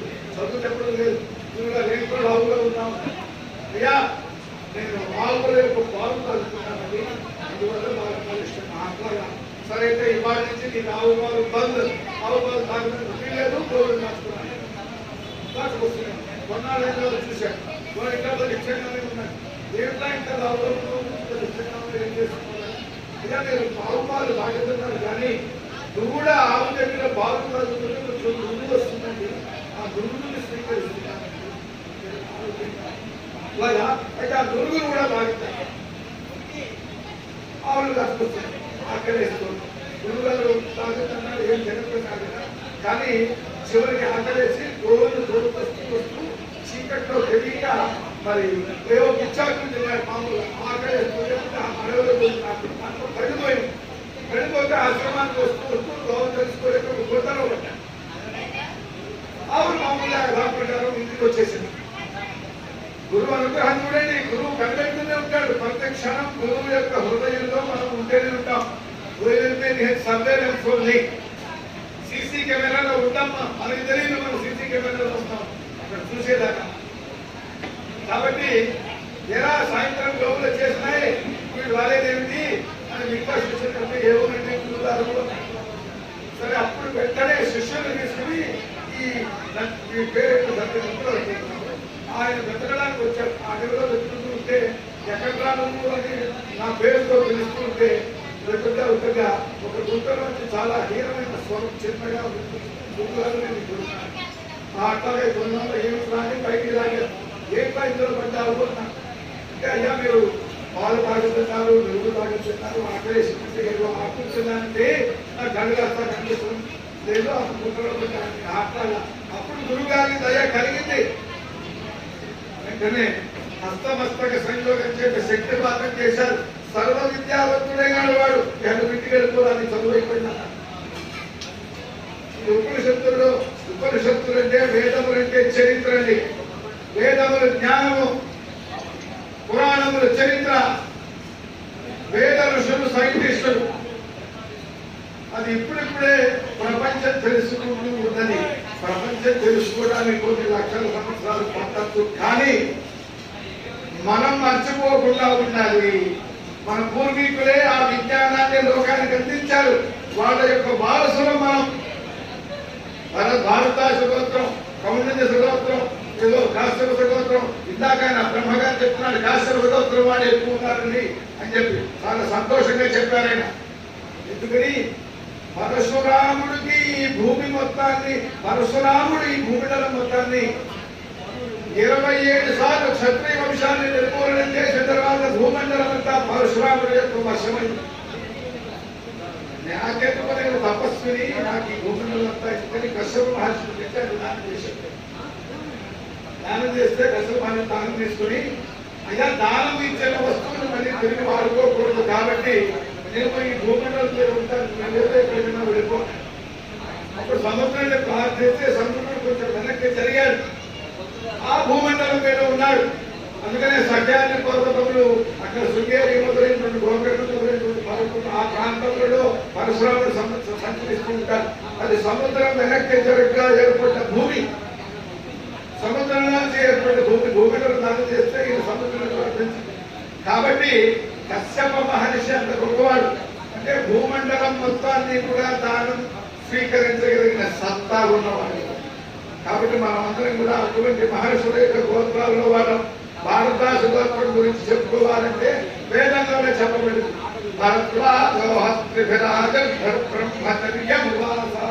అది ఇంకో సందర్భాలు చెప్పుకున్నాం. మరి భరద్వాజ విందు, రాముడికి భరద్వాజుడు విందు చేస్తాడు, భరతుడు కూడా భరద్వాజుడు విందు చేస్తాడు అనేక సందర్భాలు. కాబట్టి భరద్వాజ మహర్షి అటువంటి మహర్షుల యొక్క సంతానం మనం. కాబట్టి మిగతా ప్రపంచం గుర్తించకపోయినా వాళ్ళ అదృష్టాన్ని బట్టి గుర్తించేవాడు గుర్తిస్తాడు, విమర్శించేవాడు విమర్శిస్తాడు, వారి కర్మ. కానీ మనం మన వారసులం కనుక మనం మర్చిపోకుండా మన పిల్లలకి మన యొక్క సంస్కృతి, మన ఆచారం, మన వాంగ్మయం, మన వేద విద్యల గొప్పతనాన్ని మనం అందించాలి. ఇక్కడ చూసుకుంటే నేను ఈ విషయం కూడా ప్రస్తావిస్తున్నాను, ఎవరు ఏమి అనుకోవద్దు, వేరే ఉద్దేశం కాదు. All sins, all people are sin, grey hairs only. Black hairs are very less. అంటే we have to transfer this most valuable knowledge to black hairs. చిన్నపిల్లలకి, తర్వాత తరాల వాళ్ళకి మనం అందించాలి. సరే మనం పెద్దవాళ్ళం, ఋషుల యొక్క వారసులం, మనకి జ్ఞానం ఉన్నది, మనం తరిస్తాం. మన పిల్లలు తరించండి, వాళ్ళ పిల్లలు తరించండి. కాబట్టి వాళ్ళందరూ తరించాలి. ఎందుకో తెలుసా? పిల్లలు తరిస్తేనే పితృదేవతలు తరిస్తారు. ఒక మనిషి వివాహం చేసుకోకుండా ఊహ తపస్సు చేస్తూ ఉన్నాడు. అడవిలో మంచి తపస్సు చేయడం కోసం ఒక చోటుకి వెళ్తున్నాడు. పెద్ద వృక్షం బాగుంటే హాయిగా తపస్సు చేసుకోవచ్చు అనుకున్నాడు. ఆ చెట్టుకి తలకెత్తులుగా కొంతమంది వేలాడుతున్నారు. ఆయన ఆశ్చర్యంగా ఉంటుంది. ఎవరైనా పేరున్నాడు, పితృదేవతలు ఉన్నారు, పెళ్లి చేసుకోవాలి, మాకు ఉత్తమ పితృలు కలగలిగినప్పుడు వెంటనే పెళ్లి చేసుకో. కాబట్టి మన మనవాళ్ళు, వాళ్ళందరూ కూడా ఉత్తములైతే కానీ మనకి పరలోక గతులు ఉండవు. కాబట్టి మనం ఈ విద్యని, ఈ వాగ్మయాన్ని, ఈ జ్ఞానాన్ని మనం పిల్లలకు అందించాలి. అందుకోసం ఆ విషయాన్ని కూడా మీకు మనవి చేస్తున్నాను. ఆ విధంగా సీతారాముల యొక్క మహాత్మ్యము, సామ్రాజ్య పట్టాభిషేకము. సరే,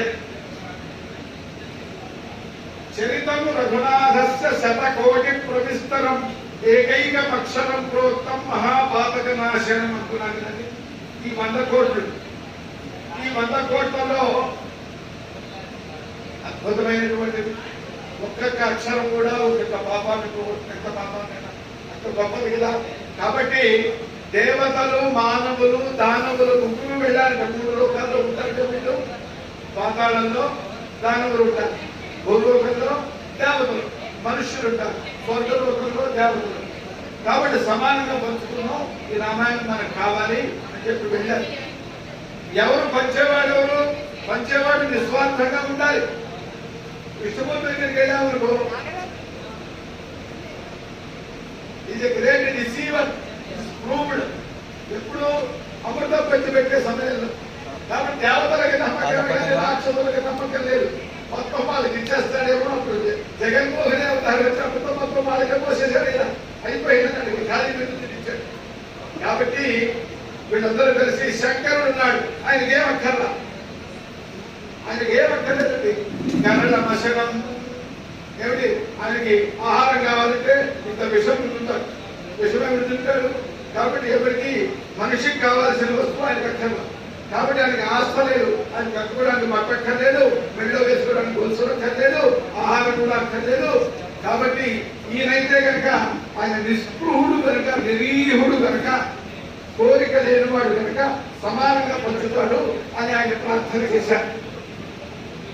భగీరథుడు గంగని స్వర్గం నుంచి భూలోకంలోకి, పాతాళలోకంలోకి తీసుకెళ్లి తన పితృదేవతలను తరింప చేయడానికి శంకరుని ఎలా అయితే ప్రార్థన చేశాడు, తపస్సు చేసి, అలాగూ వీళ్ళు దానవులు, మానవులు, దేవతలు శంకరుని దగ్గరికి వెళ్ళి ప్రార్థించారు. అయ్యా, నాకు ఆ రామాయణాన్ని సమానంగా పంచయ్యా, 100 కోట్ల రామాయణాన్ని అని. ముగ్గురున్నారు, 100 కోట్లు. 3 పెట్టి భాగిస్తే శేషం సరైన శేషం కాదు. సరే చూద్దాంలే అని శంకరుడు మొట్టమొదట దానవులకి, దేవతలకి, మానవులకి 30 కోట్లు వచ్చేసాడు. ఇంకెంత మిగిలిందండి? 10 కోట్లు మిగిలింది. సరే, ఈ 10 కోట్లు కూడా 3 కోట్లు పంచి పెట్టేశాడు. అందరికీ 33 వచ్చాయి. 99 కోట్లు వచ్చేసి 1 కోట్లు.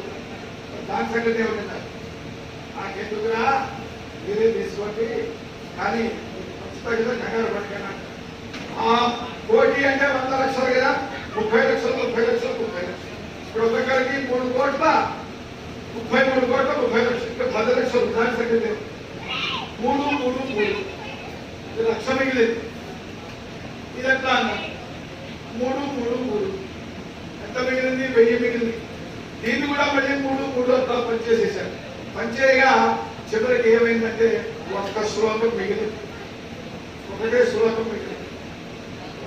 ఈ ఒక శ్లోకమేమిటి? రామాయణం అంతా కూడా అనుష్ఠుప్ ఛందస్సు అనుకున్నాం ఇందాక, 32 అక్షరాలు ఉంటాయి.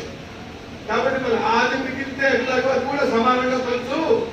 ఎందుకంటే తగాదా ఎప్పుడు రాదు, ఎక్కడో సూక్ష్మ విషయం మీద పట్టుదల వస్తుంది. గట్టిగా ఆలోచిస్తే అది తగాదా, ఎంత కొనుక్కుంటారో, ఎంత ఇదవుతారో కోరిక కూడా ఇస్తారు. కానీ అది అసలు అంత విషయం కానే కాదు. చిన్న సిద్ధి తెలియదు, ఎక్కడెక్కడో వెళ్తారు. మీకు తెలుసో తెలియదు, తమిళనాడులో మనకి తిరుపతిలో కావచ్చు, ఇంకెక్కడో కుంభకోణంలో, తిరువనంతపురంలో కావచ్చు, ఆ దేవాలయం యొక్క ఏనుగు, ఊరేగింపుకు వచ్చే ఏనుగు, ఆ ముఖం మీద ఏ విధమైన నామం పెట్టాలి? వడహల, తెంగల. అంటే వి ఆకారంలో వడహల వాళ్ళు, యు ఆకారంలో తెంగల వాళ్ళు. అంటే వైష్ణవుల్లో 2 శాఖలు ఉన్నాయన్నమాట, పెట్టుకుంటారు నామ. కాబట్టి ఈ ఏనుగుకి ఏ నిర్ణయం పెట్టాలంటే చివరికి వాళ్ళలో వాళ్ళు సమన్వయం తెలియక సుప్రీంకోర్టు దాకా ఒకరోజు ఇది ఒకరోజు పెడితే ఇవ్వరా, అంత పట్టుదల ఉంటుంది. కాబట్టి ఈ 32 అక్షరాలైన శ్లోకం దగ్గరికి వచ్చేప్పటికి పట్టుదల పెరిగింది. నేను కూడా సమానంగా పంచుకున్నా. 32 శ్లోకాల్లో 10 అక్షరాలు పనిచేశాను. ఇంకెన్ని మిగిలినాయి? 2 లక్షలు. 2 లక్షలు ముగ్గురికి పంచడం సాధ్యం కాదు కదా. ఇక్కడ మరి అందరూ కూడా చాలా కనెక్షన్స్ ఉపయోగించి చాలా ఇదిగా ఉంది. ఒక రెండు ఒకరు కొట్టుకున్నట్టు ఆయన అన్నాడు, ఇప్పుడు నాకు కోర్టు కనుక ప్రస్తుతం స్టేటస్ లో ఉంచండి. సో ఆ రోజు మొన్న టీవీలో వాడు సుప్రీంకోర్టు ఎలాంటి రామ జన్మ జ్ఞానవాపి దాని గురించి ఎలా అనిపిస్తుందో అని నేను కూడా చూస్తూ ఉంటే నాకు కూడా అసలు ఎంత ఇదిగా అనిపించిందో. కానీ వాళ్ళు చక్కగా ప్రస్తుతానికి ఆపేసేది దాన్ని స్టేటస్ లో మెయింటైన్ ఇచ్చారు, అత్యంతంగా ఇచ్చారు. తర్వాత మోడీ గారు ఉన్నాడు, దాన్ని తగిన విధంగా చేస్తాడు. రాముడిని తీసుకొచ్చి కూర్చోబెట్టాడు. ఇందాక భోజనాలకు అడిగా, ఏమంటే రామ పట్టాభిషేకం అయిన తర్వాతనే శ్రీరామచంద్రుడు బ్రహ్మహత్యా పాతకం పోగొట్టుకోవడం కోసం కావచ్చు, మనందరికీ ఆదర్శంగా ఉండడం కోసం కావచ్చు, రామేశ్వరంలో రామలింగేశ్వరుని ప్రతిష్ఠ చేశాడు. అంటే రామ పట్టాభిషేకం అయిన తర్వాత కాబట్టి రాముడు వచ్చాడు, సుప్రతిష్ఠితుడు అయినాడు, చక్కగా పరిపాలన చేస్తున్నాడు భారతదేశంలో. కాబట్టి త్వరలోనే శివయ్యని పునః ప్రతిష్ఠ చేస్తాడు. మీరు ఆ శ్రీరామచంద్రుడి యొక్క అనుగ్రహం భారతదేశం ప్రజలందరికీ భారతదేశం మీద కలగడం కోసమే శ్రీరామచంద్రుడికి మనందరి మీద దయారూపమైనటువంటి అటువంటి రామానుగ్రహం చేత కాశీ విశ్వనాథుడు స్వస్థానంలో పునఃప్రతిష్ఠలు కావాలంటే భగవంతుడిని ప్రార్థించాలి. భగవద్ అనుగ్రహం కావాలి. రాక్షసుల బాధతో దేవతలందరూ ఏం చేస్తారు? బ్రహ్మాను ఉద్దేశించుకుని వెళ్ళి వైకుంఠానికి వెళ్ళి ప్రార్థన చేస్తారు. ఆయన ప్రసన్నుడై నీకెందుకనే అవతారం ధరించి ఆ రాక్షసులు సంపాదిస్తా మిమ్మల్ని అందరినీ రక్షిస్తానని అనుగ్రహిస్తారు. అలాగనే కూడేరు గ్రామవాసులు మీరందరూ కలిసి ఆ రాముడు శివుడిని ప్రతిష్ఠ చేయడం కోసం ఈ మహాసామ్రాజ్య పట్టాభిషేకాన్ని మీరందరూ కూడా ఆచరిస్తున్నారు. కాబట్టి తప్పకుండా రామ పట్టాభిషేక అనంతరము శివలింగ ప్రతిష్ఠ తప్పకుండా జరుగుతుంది. దానికి ఇది మనం సింబల్ గా చేస్తున్నాము. కాబట్టి కూడా మీరు చేస్తున్నది మీకు తెలియదు ఎంత గొప్ప పనం. నీకు తెలియకుండానే తెలిసి ఉండొచ్చు, తెలిసి సగం కొంత తెలిసి కొంత, కానీ భక్తి మాత్రం ఉన్నది. భక్తి ఉంటే చాలండి. కాబట్టి అటువంటి కార్యాన్ని మన ద్వారా చేయిస్తున్నటువంటి వాడు అడుగు ఆ దాసాంజనేయ స్వామి కనుక మరి ఆ శ్రీరామచంద్ర ప్రభువు ఆ శంకరుణ్ణి కొలిచేటువంటి వాడు శ్రీరామచంద్రుడు. మీకు తెలుసు కదా, అందులో అనేక విశేషాలు నేను మళ్ళీ చెప్తాను తర్వాత. కాబట్టి ఇప్పుడు ఏమైంది? 2 అక్షరాలు మిగిలినాయి. మీకు ఇన్ని కోట్ల ఎవరికి ఇబ్బంది లేకుండా 100 కోటి ప్రతిష్టమైనటువంటి రామాయణాన్ని మీకు అందరికీ సమానంగా పంచా కదా, మరి నాకేమన్నా ఇవ్వరా? ఇంకా ఏం మిగిలింది? 2 అక్షరాలు కదా మిగిలింది. ఆ 2 అక్షరాలు నేను తీసుకుంటాను. మళ్ళీ మీరు తగాదా ఎందుకు? ఒకళ్ళకి ఇచ్చే ముగ్గురికి ఇవ్వలేదు కదా, ఆ 2 అక్షరాలు నేను తీసుకుంటాను రా నాకు సంగతి. అయ్యా ఇంత శ్రమ పెట్టారు, మరి మీకేమి ఇవ్వగలను? కాబట్టి అందరికీ ఐశ్వర్యాన్ని ఇచ్చేవాడు కదా నువ్వు, మరి నీకేమి ఇవ్వగలను? నువ్వు కోరింది లేదా? వీళ్ళేమి ఇవ్వక్కర్లే, వీళ్ళ సంపదలు ఇవ్వక్కర్లేదు. వాళ్ళు లోపల సంతోషించి ఇది తీసుకో బాబు అన్నా. ఆ 2 అక్షరాలు ఏమిటో తెలుసా? రామ అనే 2 అక్షరాలు. ఆ రామ అనే 2 అక్షరాలు.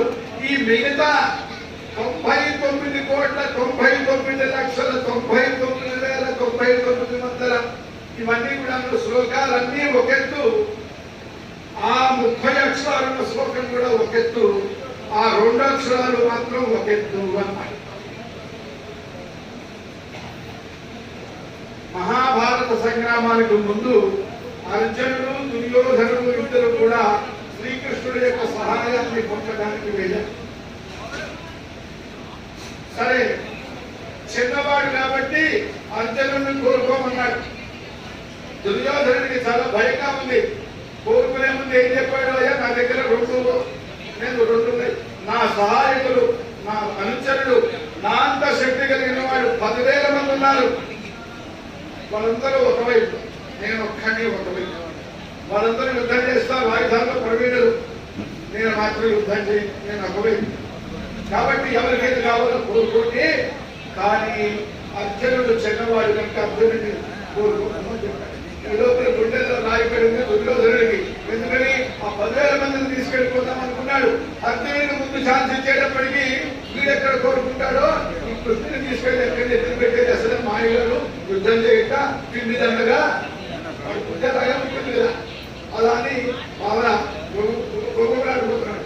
మరి అర్జునుడు ఏం చేశాడు? మహాభక్తుడు సఖ్యేర్జున. మనకి నవగ్రహ భక్తుల్లో అర్జునుడు సఖ్య భక్తి కాబట్టి ఆయనకు కృష్ణుడే కావాలి. కాబట్టి ఆయన ఏం చేశాడు? అయ్యా నువ్వు యుద్ధం చేయవద్దు, ఏమి వద్దు, నా రథం అని కోరితే అమ్మయ్య అనుకున్నాడు దుర్యోధనుడు. కృష్ణుడు కూడా అమ్మయ్య అనుకున్నాడు. ఎందుకు తెలుసా? ధర్మ రక్షకుడు ధర్మ స్థాపకుడు కనుక దుర్యోధనుడు వెంట వెళితే మళ్ళీ ఆయనకి సమస్య వస్తుంది. కాబట్టి ధార్మికులైనటువంటి ఈ పాండవుల వెంట వెళ్తే మనం ధర్మాన్ని మన పునః స్థాపించడానికి నాకు కూడా చాలా అవకాశం ఉంటుంది. కృష్ణుడు కూడా అనుకున్నాడు. కాబట్టి ఆ విధంగా కృష్ణుడిని కోరుకున్నట్టుగా అర్జునుడు ఈ రామానే 2 అక్షరాన్ని శంకరుడు కోరుకున్నాడు. ఆ రామ అనే 2 అక్షరములే తారకం. ఇందాక మనం చెప్పుకున్నాం. రామ అంటే ఏమిటంటే సాక్షాత్తు ఉపనిషత్తు అష్టోత్తర శతోపనిషత్తులు కాదు, అనంతమైనటువంటి వేద వాగ్మయం మొత్తము చేత కూడా ప్రతిపాదింపబడినటువంటి పరబ్రహ్మతత్వం మొత్తము కూడా ఈ రామ అనే 2 అక్షరాలలో ఇమిడి ఉన్నది. అందుకనే అదే తారక మంత్రం కనుక కాశీలో తనను ఆశ్రయించిన ప్రతి జీవుడికి ఆ శంకరుడు కుడి చెవిలో తారక మంత్రాన్ని ఉపదేశం చేసి అందరూ మోక్షాన్ని పొందడానికి, మోక్షాన్ని ఇవ్వడానికి ఈయన చీటీ రాసి సంతకం పెట్టిస్తాడు. ఈ చీటీ పెట్టుకెళ్తే శ్రీమన్నారాయణుడు విష్ణుమూర్తి మోక్షాన్ని చేసుకున్నాడు. ఎందుకంటే ఈశ్వర జ్ఞానమిచ్చేది ముక్తి విచ్ఛేద జనార్దనాలు. ఈశ్వరుని వలన జ్ఞానాన్ని పొంది ఆ జ్ఞాన ఫలంగా విష్ణు అనుగ్రహం చేత మరి ముక్తులు పొందుతున్నారయ్యా. కాబట్టి అంత గొప్పది తారక మంత్రము, అంత గొప్పది రామ మంత్రము, అంత గొప్పవాడు రాముడు. ఇంకా రామ మంత్రము, రామ మహాత్మ్యము, రామ వైభవం గురించి ఇంకేమన్నా చెప్పుకోవడానికి ఇంకా ఉందా? ఇంకా చాలా ఉంది, ఇంకా చాలా ఉంది. కొంతయే మనం చెప్పుకున్నాం. సముద్రంలో నీటి కొట్టులో 1,00,000 వంతో 1,00,00,000 వంతో ఆ రామ వైశిష్ట్యం గురించి చెప్పుకున్నాం. కాబట్టి స్వామి కొనసాగించాలా ఇంకా? అయితే ముగిస్తే సరిపోదు అంతే కదా. కాబట్టి కొనతో మమ భాతు రామ వైభవ స్ఫూర్తి.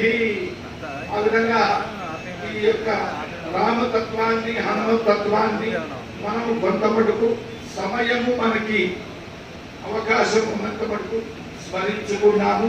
అదే చెప్తున్నా కదా, చరితము రఘునాథస్య 100,000,000 ప్రవిస్తాం.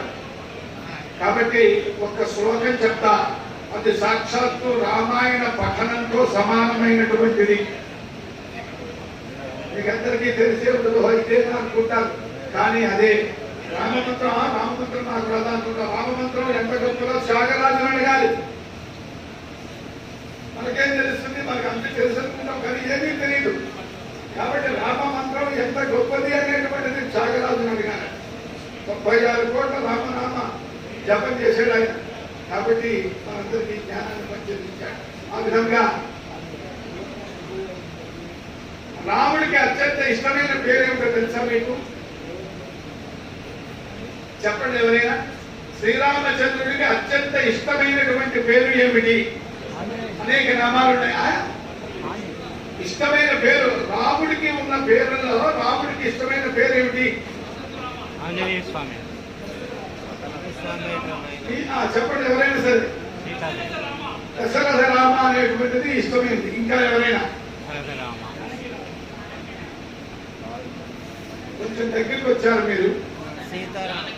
సీతారామ.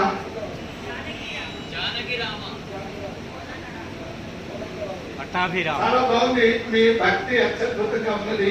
చాలా దగ్గరికి వచ్చారు. అందుకోసమే ఆ పరతత్వాన్ని పట్టుకోవడం చాలా కష్టం. ఉపనిషత్తులనే చెప్తున్నాయి. తత్తురే తదంతికే. ఈ బ్రహ్మ ఎక్కడ ఉంటుందండి? బ్రహ్మలో ఒకలా ఉంటుంది. మా చేసేసండి ఎప్పుడో ఎన్నో లోకాలు అతను భూలోక భువన్లోక శుభంలోక మహత్లోక జనంలోక తపోలోక సత్యలోకాలు సత్యలోక పరలోకం. భూలోకంలోనే గట్టిగా చెట్టెక్కాలంటే కష్టం, మేడం ఎక్కాలంటే కష్టము. అటువంటిది సత్యలోకం దాకా మనం ఎక్కడ వెళ్తామని అని మనం అనుకుంటాం. తత్తురే దూరంగానే ఉంది, కానీ తదంతికే నీకు చాలా దగ్గరగా ఉన్నది. అది నాకు ఫలానావాడు దగ్గర, నా కుమారుడు నాకు దగ్గర, నా భార్య నాకు దగ్గర, నా స్నేహితుడు అందరికంటే దగ్గర వాడు అనుకుంటాం. ఇవి ఏమీ కాదు. నీ ఆత్మ ఏదైతే ఉందో అది నీకు అన్నిటికంటే దగ్గర. ఆ పరబ్రహ్మము తత్తురే తదంతికే. కాబట్టి ఆ విధంగా దగ్గర దాకా వచ్చాడు. దాన్ని పట్టుకోవడం కష్టం అండి. కానీ చెప్తున్నా, సీతాపతి అనేటువంటి మాట శ్రీరామచంద్రుడికి అత్యంత ఇష్టమైనటువంటిది. చూడండి, నేను సొంతంగా చెప్పట్లా, ఇది ఎన్నో రాముడి యొక్క విశేషణాలు గొప్పతనాలు అన్ని కూడా చెప్పి చెప్పి చెప్పి చివరికి ఈ శ్లోకంలో ఏమంటున్నానంటే సీతాయా పతయే నమః అంటున్నాడు. ఇది 7వ నామము ఈ శ్లోకంలో. రామాయణం 7 ఖండాలు. రామాయణం వేదం. ఇందాక ఒకరు చెప్పారు రామశాస్త్రి గారు లాంటి మహానుభావులు. వాళ్ళందరూ కూడా ఈ రోజు నేను ఇక్కడ కూర్చున్నాను, కానీ వాళ్ళందరూ ఈ ఋత్వికులు ఎవరైతే ఉన్నారో ఒక్కొక్కరు కూడా ఇక్కడ కూర్చుని అంత అత్యద్భుతంగా మరి ఉపన్యాసం నాకంటే కూడా గొప్పగా చెప్పగలిగినటువంటి వాళ్ళు మహానుభావులు అందరూ కూడా ఉన్నారు. శాస్త్ర పండితులు ఉన్నారు, అందరూ కూడా ఉన్నారు. కాబట్టి ఈ రోజు నాకు అవకాశం వచ్చింది రామానుగ్రహం చేత. సరే, ఈ యొక్క రామాయణం 7 కాండలు. 7 కాండలు కలిగి ఉన్నది కాబట్టే అది వేదంతో సమానమన్నారు. కృష్ణ యజుర్వేదం తైత్రీయ సంహితలో కూడా 7 కాండలు ఉంటాయి. కాబట్టి 7 కాండలు కలిగినటువంటి దాని చేత ఇది రామాయణం వేద తుల్యం వేద సంహితం అన్నారు. అంతేకాదండి, వైకుంఠం నుంచి విష్ణుమూర్తి రామావతారంలో భూలోకంలో అవతరించగానే వేదాలకి అక్కడ విష్ణువు లేదు కదా, ఎవరిని స్తోత్రం చేస్తాయి. అందుకని వెంటనే కూడా భూలోకానికి వచ్చాయి, రామాయణ రూపంలో వచ్చాయి. అదే మనకి వేదవేద్యే పరే వంశ జాతే దశరథాత్మజే వేద ప్రచేత సాదాసీత్ సాక్షాత్ రామాయణాత్మన అనే శ్లోకం చెప్తున్నది. సరే, ఈ శ్లోకం మన రామాయణం అంటే 100 కోట్ల శ్లోకాలని వాల్మీకి మహర్షి 24,000 శ్లోకాలు చెప్పాడయా. బానే ఉంది. 100 శ్లోకాలను విష్ణు సహస్రనామ స్తోత్రం కానీ లేదా ఇంకేదో లలితా సహస్రనామం, లక్ష్మీ సహస్రనామం, శివ సహస్రనామం, ఇవి సుమారుగా 100 ఉంటాయి. ఇవే స్మరించలేకపోతున్నాము. ఈ 24,000 రామాయణాన్ని ఎక్కడ స్మరిస్తాము అని మీరు అంటే మనము దిగులు పడాల్సిన పని లేదు. రామాయణం మొత్తాన్ని స్మరించినంత పుణ్యాన్ని ఈ శ్లోకం ఇస్తుంది. ఎందుకంటే 7 కాండలు, సప్తకాండాత్మకమైన రామాయణ సారమంతా కూడా ఈ శ్లోకంలో 7 పదములతో నిక్షేపించి మనకి ఇచ్చాడు, ఋషులు ఇచ్చారు. ఏమిటది? రామాయ రామభద్రాయ రామచంద్రాయ వేధసే రఘునాథాయ నాథాయ సీతాయా పతయే నమః. చూడండి, 7 పదాలు. రామాయ రామభద్రాయ రామచంద్రాయ వేధసే రఘునాథాయ నాథాయ సీతాయా పతయే నమః. సీతాయా పతయే 2 పదాలు కాదండి. అక్కడ సీతాపతి అంత కోసము అక్కడ విడదీసి ఛందస్సు కోసము సీతాయా పతయే అన్నాడు. కాబట్టి సీతాయా పతయే 2 పదాలు కాదు, సీతాపతయే ఒకటే పదాలు అన్నమాట. కాబట్టి రామాయ మీకు అందరికీ వచ్చు, మనకి రామాయణం వచ్చు. రామాయణం రాదు అని అనుకుంటున్నాం. నేను పరబ్రహ్మని కాను అని అనుకుంటున్నట్లే అజ్ఞానంలో మోహంలో పడి నాకు రామాయణం రాదు అనుకుంటున్నాం. రామాయణం వచ్చు మనకి. ఇదే శ్లోకం మీకందరికీ వచ్చు. ఎవరైనా చిన్నపిల్లలు రాని వాడు ఉంటే కంఠస్థం చేసుకోండి, రాసుకొని కంఠస్థం చేసుకోండి. రామాయణాన్ని స్మరించండి. ఇది స్మరిస్తున్నాం కదా, అది వద్దులే అనుకోవద్దు. అది చేయలేని వాళ్ళకి ఇది చేస్తే అది చేసే శక్తి కూడా వస్తుంది. రాముడు ఇస్తాడు శక్తి, రాముడు ఇస్తాడు. హనుమంతుడికి సముద్రం దాటే శక్తి ఎవరిచ్చారు? రాముడే ఇచ్చాడు. సీతని వెతకగలిగే శక్తి ఎవరిచ్చారు? రాముడు ఇచ్చాడు. ఎందుకో తెలుసా? ఆ లంకా పట్టణంలో రావణ సౌధంలో తిరుగుతూ మండోదరం చేసి సీత అనుకున్నాడు, భ్రమపడ్డాడు. ఆ జ్ఞాని కనుక వెంటనే తిప్పుకుని సీతారాముడిని స్మరించాడు. స్మరించిన వెంటనే తర్వాత సీత అమ్మవారి జాడ తెలిసింది. నమోస్తు రామాయ లక్ష్మణాయ దేవ్యై చ తస్యై జనకాత్మజాయై నమోస్తు రుద్రేంద్ర. ఆ విధంగా సుందరకాండలోనే ఉన్నది. కాబట్టి అంత శక్తిని ఎవరిచ్చారు? సీతారాములే.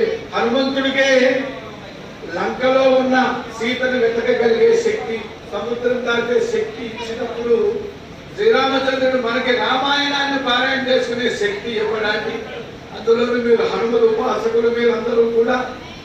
కాబట్టి హనుమ ఇస్తాడు, రాముడు కూడా ఇస్తాడు.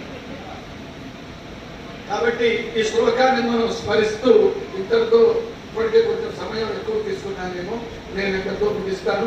మీరందరూ కూడా ఒక్కసారి మనం అందరం కలిసి ఆ రామనామ స్మరణ చేసుకుందాం. రామాయణాన్ని శ్లోక రూపంలో పఠించుకుందాం. అందరూ చెప్పండి. రామాయ రామభద్రాయ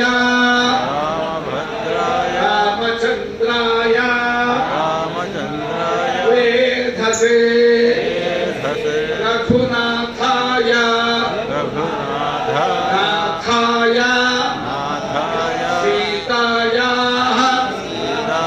పతయే నమః. హర నమః పార్వతీ పతయే.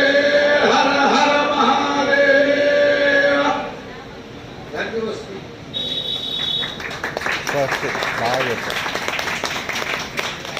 ఇది ఎట్లా? ఇది వ్యాపారం, ఇది నొక్కదా?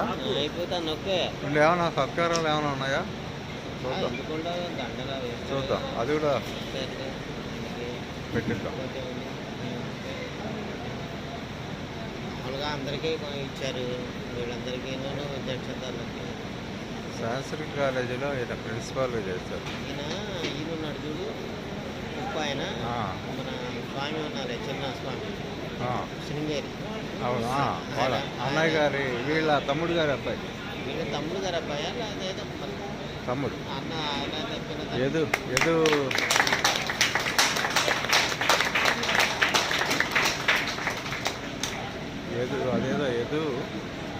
అదేదో వస్తే ధాన్యాలు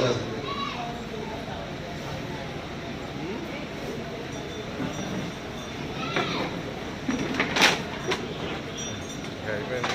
ఏంటి ఇక్కడ ధాన్యం పోస్తారు కదా. ఇప్పుడు రేపు అవధూతలు ఇవి ఉన్నాయి కదా,